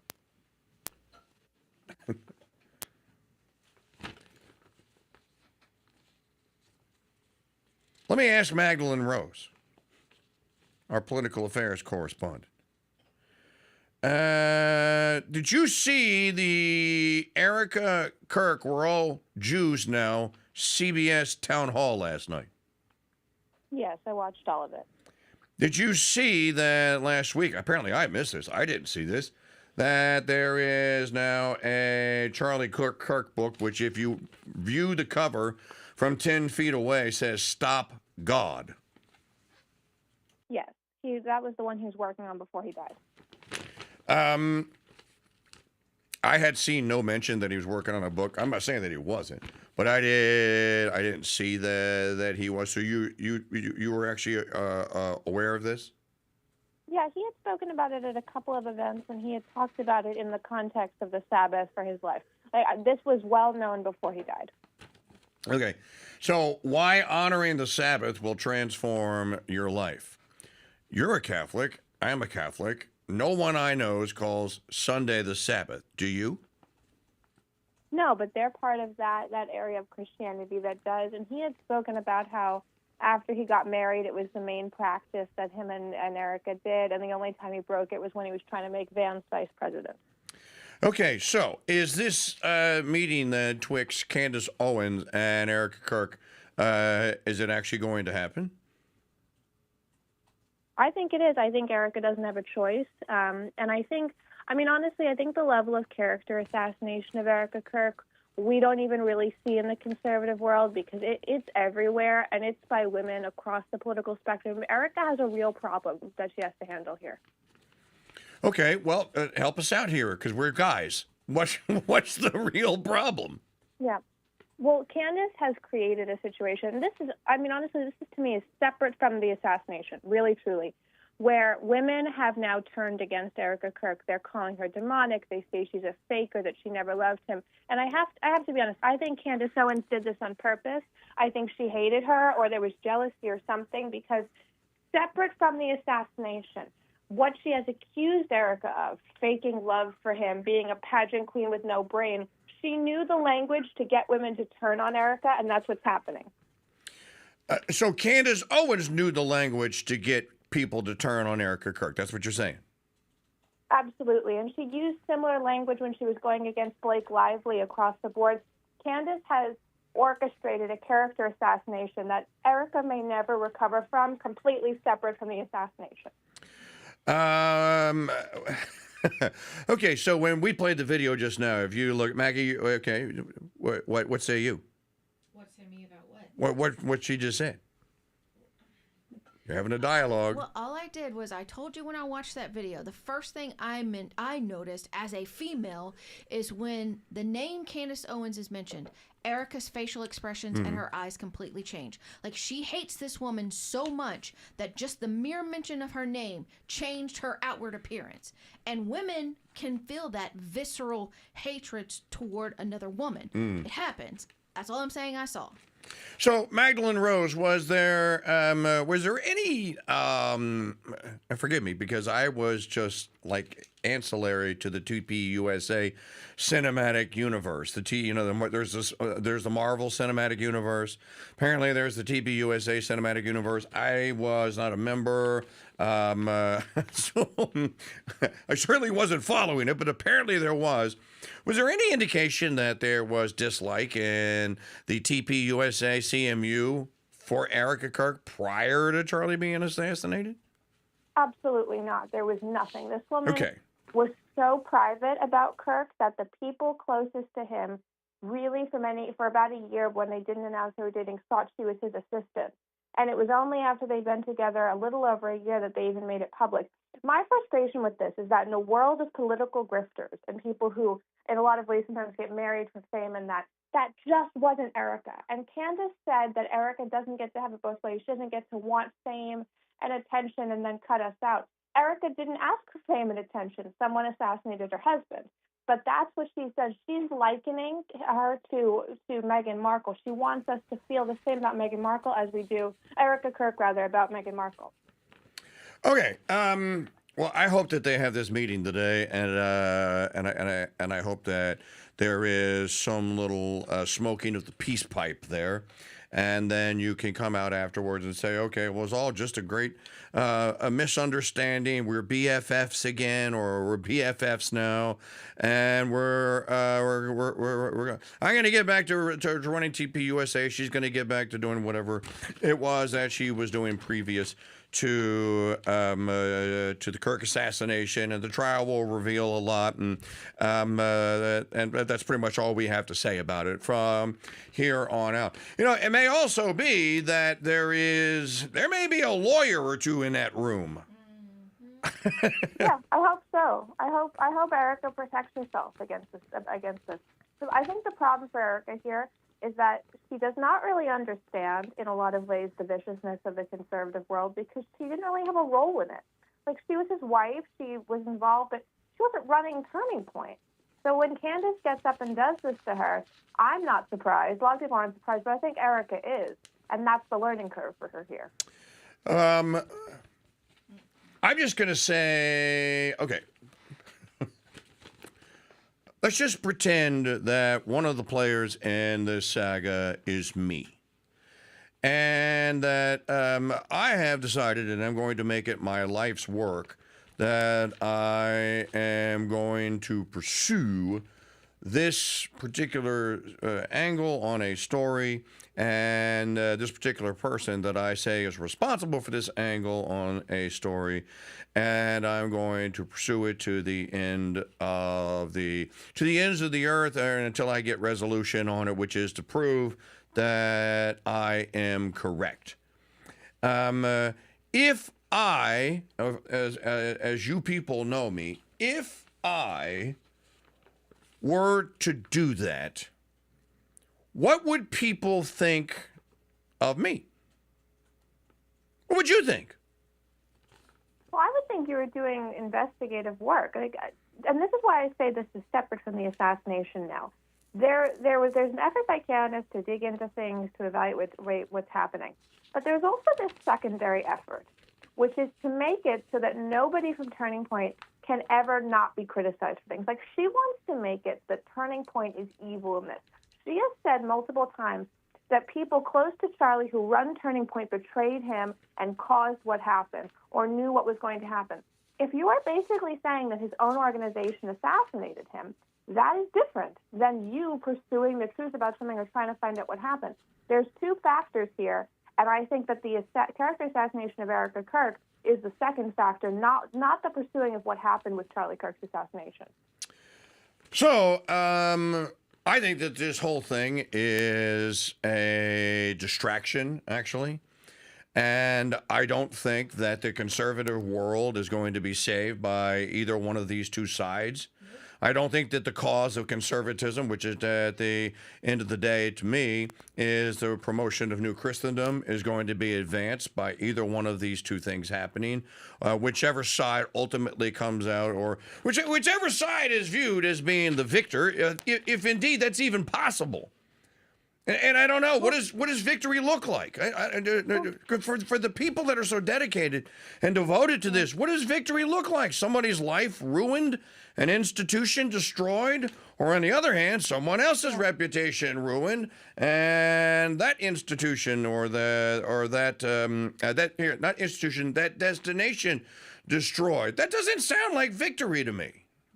No, and that's a very good question. What is victory here? Because this is what Candace Owens has done. She's created a situation where the only victory is that Erica Kirk stands up there and says, Tyler Robinson didn't kill my husband, Turning Point betrayed him, and the FBI is trying to kill us. That is victory. And this is my issue with her meeting with her. There is no way for Candace to lose in this anymore, because now we've legitimized these claims. Now there is some seriousness to it. Erica Kirk believes, I believe this as well, that Tyler Robinson killed Charlie Kirk. Candace said in a CNN interview she 100% does not believe that Tyler Robinson killed him, that he may have been involved. The only winning for Candace's side is that we completely refute all evidence and endanger this man being found guilty, and instead pursue all other options except the one that likely happened. For Erica, victory is that the character assassination and coordinated attack on her by certain actors within the conservative world stopped. To me, that's a win that's understandable. I don't want Candace to win, because I think that means that Tyler Robinson gets off on what he did. I have to say, just from my own personal point of view, and since it's the Mike Church Show here, and if you're listening or chatting right now, you're here because of me. You're not here because of any other reason. You're here because of me. That's not a boast. That's not a brag. That's just a fact. You're here because of me. And I have to say that from my own personal view, which is a pretty public matter, from my own personal view, I am just I fail to understand, and I've seen enough of her, so I don't get it. I fail to understand, number one, why Candace Owens is conservatism's salvation. And so many people are making it out like she is, and I'm like, why? How? How's this possible? Can you? She's a bigot. She's a great player. Okay, in what regard? In what regard? You know, I think at the end of the day that this is like people want the leftards to like us. Yeah. And so, Pete, let's find someone who doesn't, who you would never suspect ethnically and genderly of being arch conservative, and let's elevate her to arch conservative. That seems to me, and I confess openly and freely, I am perplexed by that. Well, I've been confused by it as well since the beginning of her career. And honestly, ironically, one of the major issues I always had with Charlie Kirk was his elevation of Candace Owens, because he gave her a career. Candace would be nothing without him, absolutely nothing. She was introduced to him in 2017. He hired her. He put her on a speaking circuit. He invented her. So that was always one of my major critiques, was that he had created this situation we were now dealing with within conservatism. So I think that the problem here is that Candace Owens has tapped into a facet of America that believes nothing, thinks everything is untrue that the government says, to a level that is ridiculous. So now that Charlie Kirk has been assassinated, she wants more fame. She wants to be more interesting. Candace is not a sane person in a lot of ways. She worships Kanye West. She worships Jay-Z. She worships the biggest proponents of evil within Hollywood. And yet I'm constantly told that if I don't believe her, then I'm like with demonic forces, or I don't understand the gospel. This is the truth of it. She's a Kanye West worshiper, and she always has been. You know, it is. If you want to canonize a female for her conservatism, and no one seems to want to talk about this particular one, then why don't we try Phyllis Schlafly? What did Phyllis Schlafly do? Phyllis Schlafly founded. I'd be in for that. Yeah, Phyllis Schlafly founded the Eagle Forum. Phyllis Schlafly basically single-handedly, she's credited, President Reagan said it, single-handedly defeated the Equal Rights Amendment. That thing is probably going to get ratified by enough states to become law, and brother, sister, that would have been, and would still be to this day, an absolute awful thing. Phyllis Schlafly defeated the ERA amendment, then went back home and continued raising 8 kids, and then 30-some-odd grandkids until she died a couple of years ago. She wrote a book or two, and she would speak. If someone would say, hey, will you come speak at this event, she would go out and speak. She never sought fame. She sought action. Action. And she was actually successful in doing something. Again, stopping the ERA amendment. So if you want to canonize a female, well, then I suggest that you look a little more deeply into the life and to the success or the successes of someone like Phyllis Schlafly here. But again here, I'm not trying to go like, okay, well, I'm a Mike Church and a Candace. Dude, I'm not saying, if you want to be a Candace Owens admired, I don't ever tell anyone what to think. I tell you what I think. I don't ever tell anyone that, well, to be my friend, you must think that. Because I think that kind of thinking like that, you're not going to get very far thinking that way. But maybe you will get a circle of friends who will worship the ground that your feet walk upon. Actually, I think that sounds like a pretty boring existence here. So I'm not going to. I never tell anyone what to think. But I remain, as I said, perplexed. I'm just going to leave it at that. I don't think that there's a victory lap from either one of these two. And I just, from Erica's point of view, just hold the release of the book. Tell him, look, he was going to release the book. He's dead. The timing of it is just terrible. Who in the hell is in charge of PR for that? I know. But this is what Turning Point always does. Turning Point cares too much about publicity. I'm not saying Erica does, but this has always been an issue. They're a little bit in that, like, we want to be stars category. And I mean, if they had held it and did it this time next year, everything would have been fine. We would have thought it was interesting. It would have sort of commemorated his death and what he was doing. Good for the holiday season next year. I think one of the problems here is that Erica Kirk is not a problem. Like, at the core, the anger at her is because she doesn't cry the way we want her to cry, or she cries too much, or she's wearing the wrong thing, and all these things. What did this woman do that is so insulting? And now people are saying, well, she should be home with her children. Okay, she was also told by her husband that in the event of his death, she take over his organization. She didn't suddenly decide to go back to corporate America. And Candace Owens is making it seem like that, and I find that frustrating. Yeah, I am. Golly.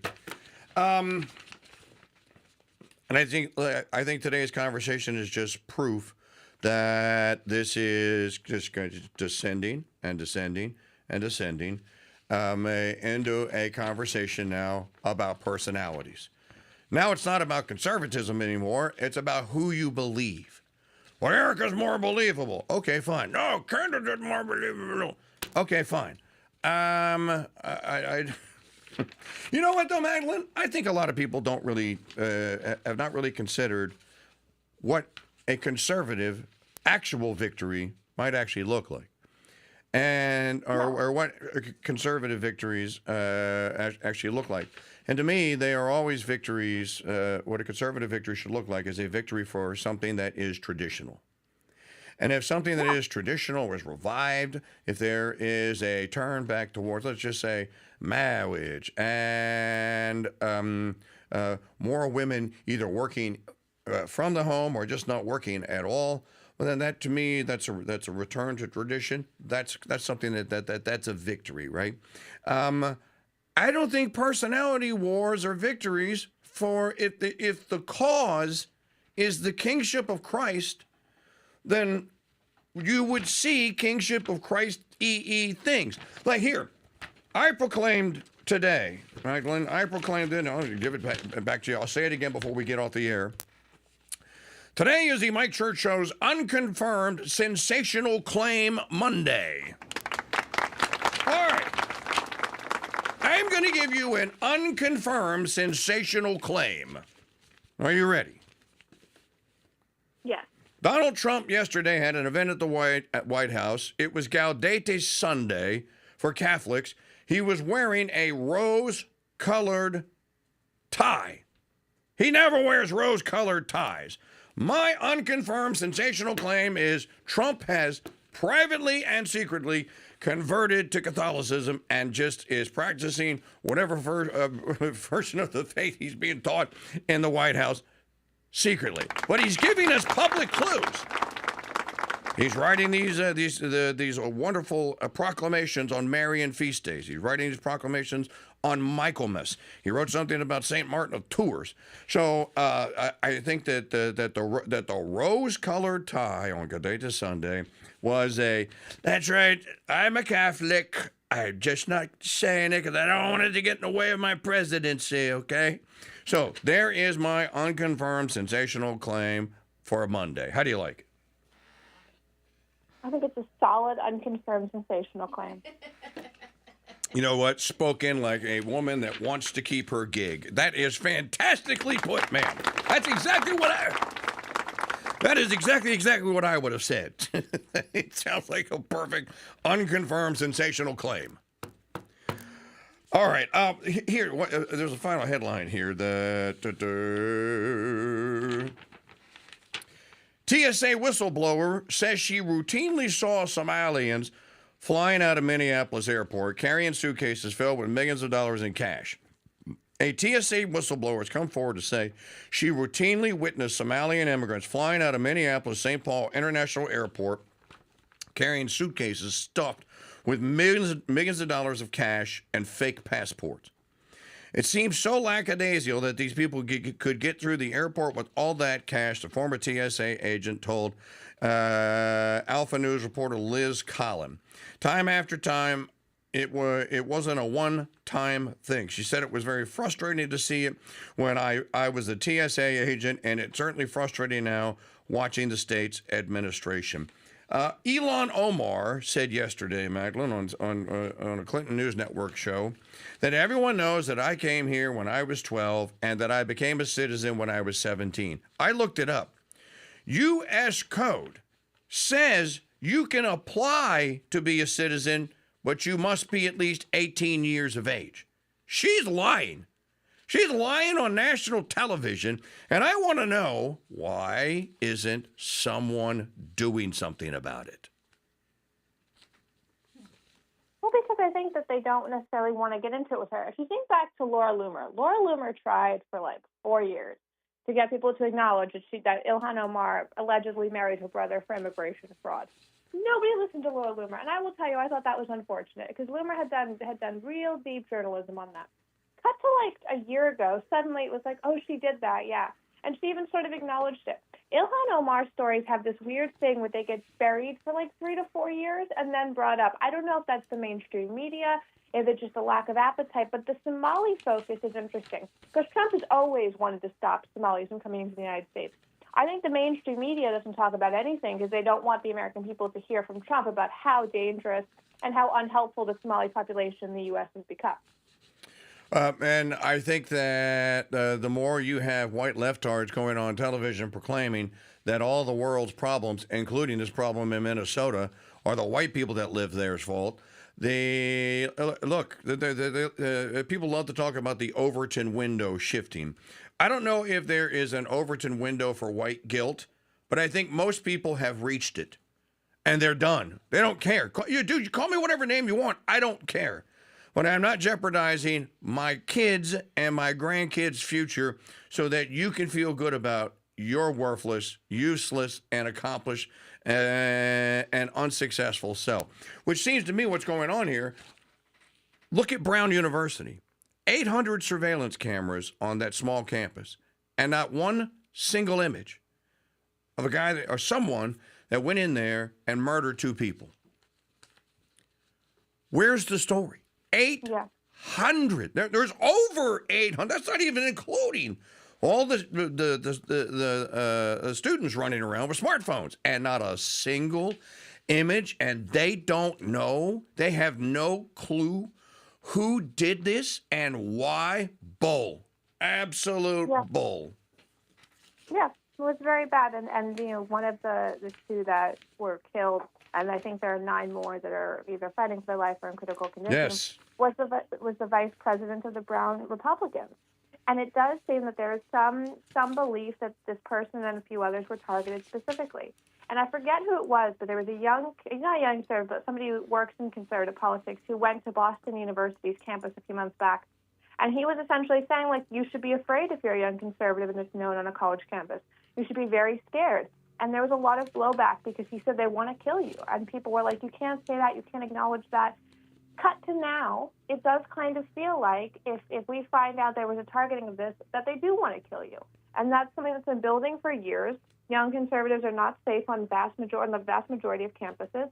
I don't see anyone doing anything about that. I think we need to aggressively audit these colleges, and we need to make it so that you can't just target young conservatives and have there be no repercussions.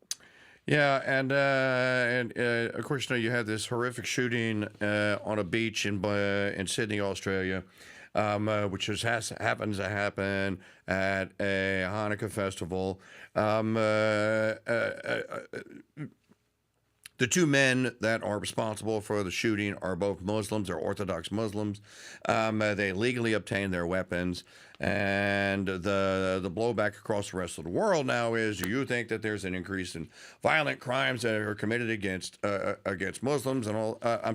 Against Jews and anti-Semitism and all that.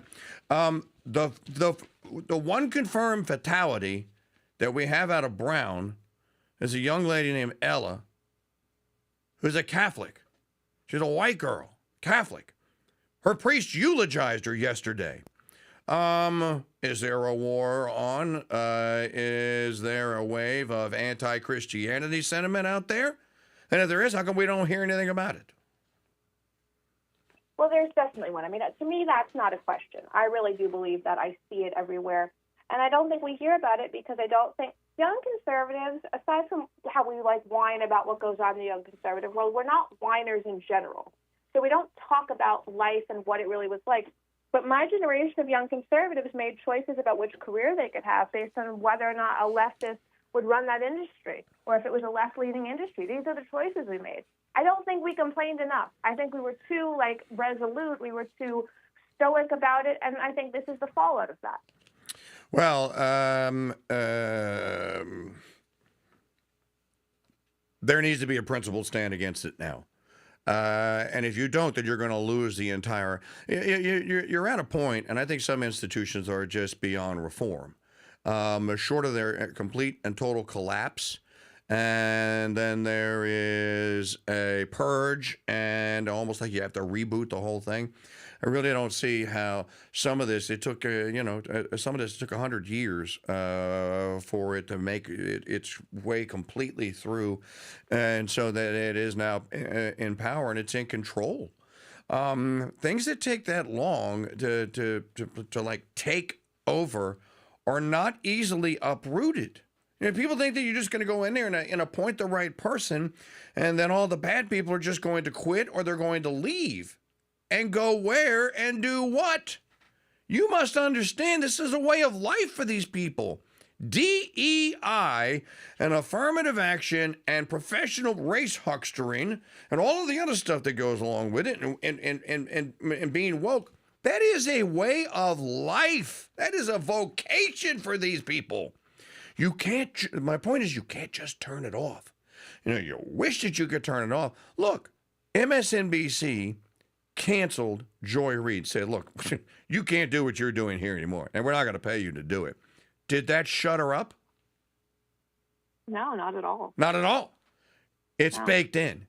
She can't help it. She has to do it. So, with are the people that are going to be escorted out of this agency in the government or this judgeship or this university or this company, are they just going to like go softly into that good night and convert? No, they are not. This is why. This is just another reason why. Keep your mind, keep your eye focused. New Christendom is really the only elixir that solves this. Because someone that actually commits to a life of being and tries to live one that is actually Christ-like, which none of us can do because we don't have the nature to do it. We can work at it. Like Thomas à Kempis wrote the famous book, should be famous, should be on everyone's desk, Imitation of Christ. You can try. You're never going to get there, but you can try. That will stop you from being DEI, woke, and angry. That will stop you. That's the only thing that will stop you.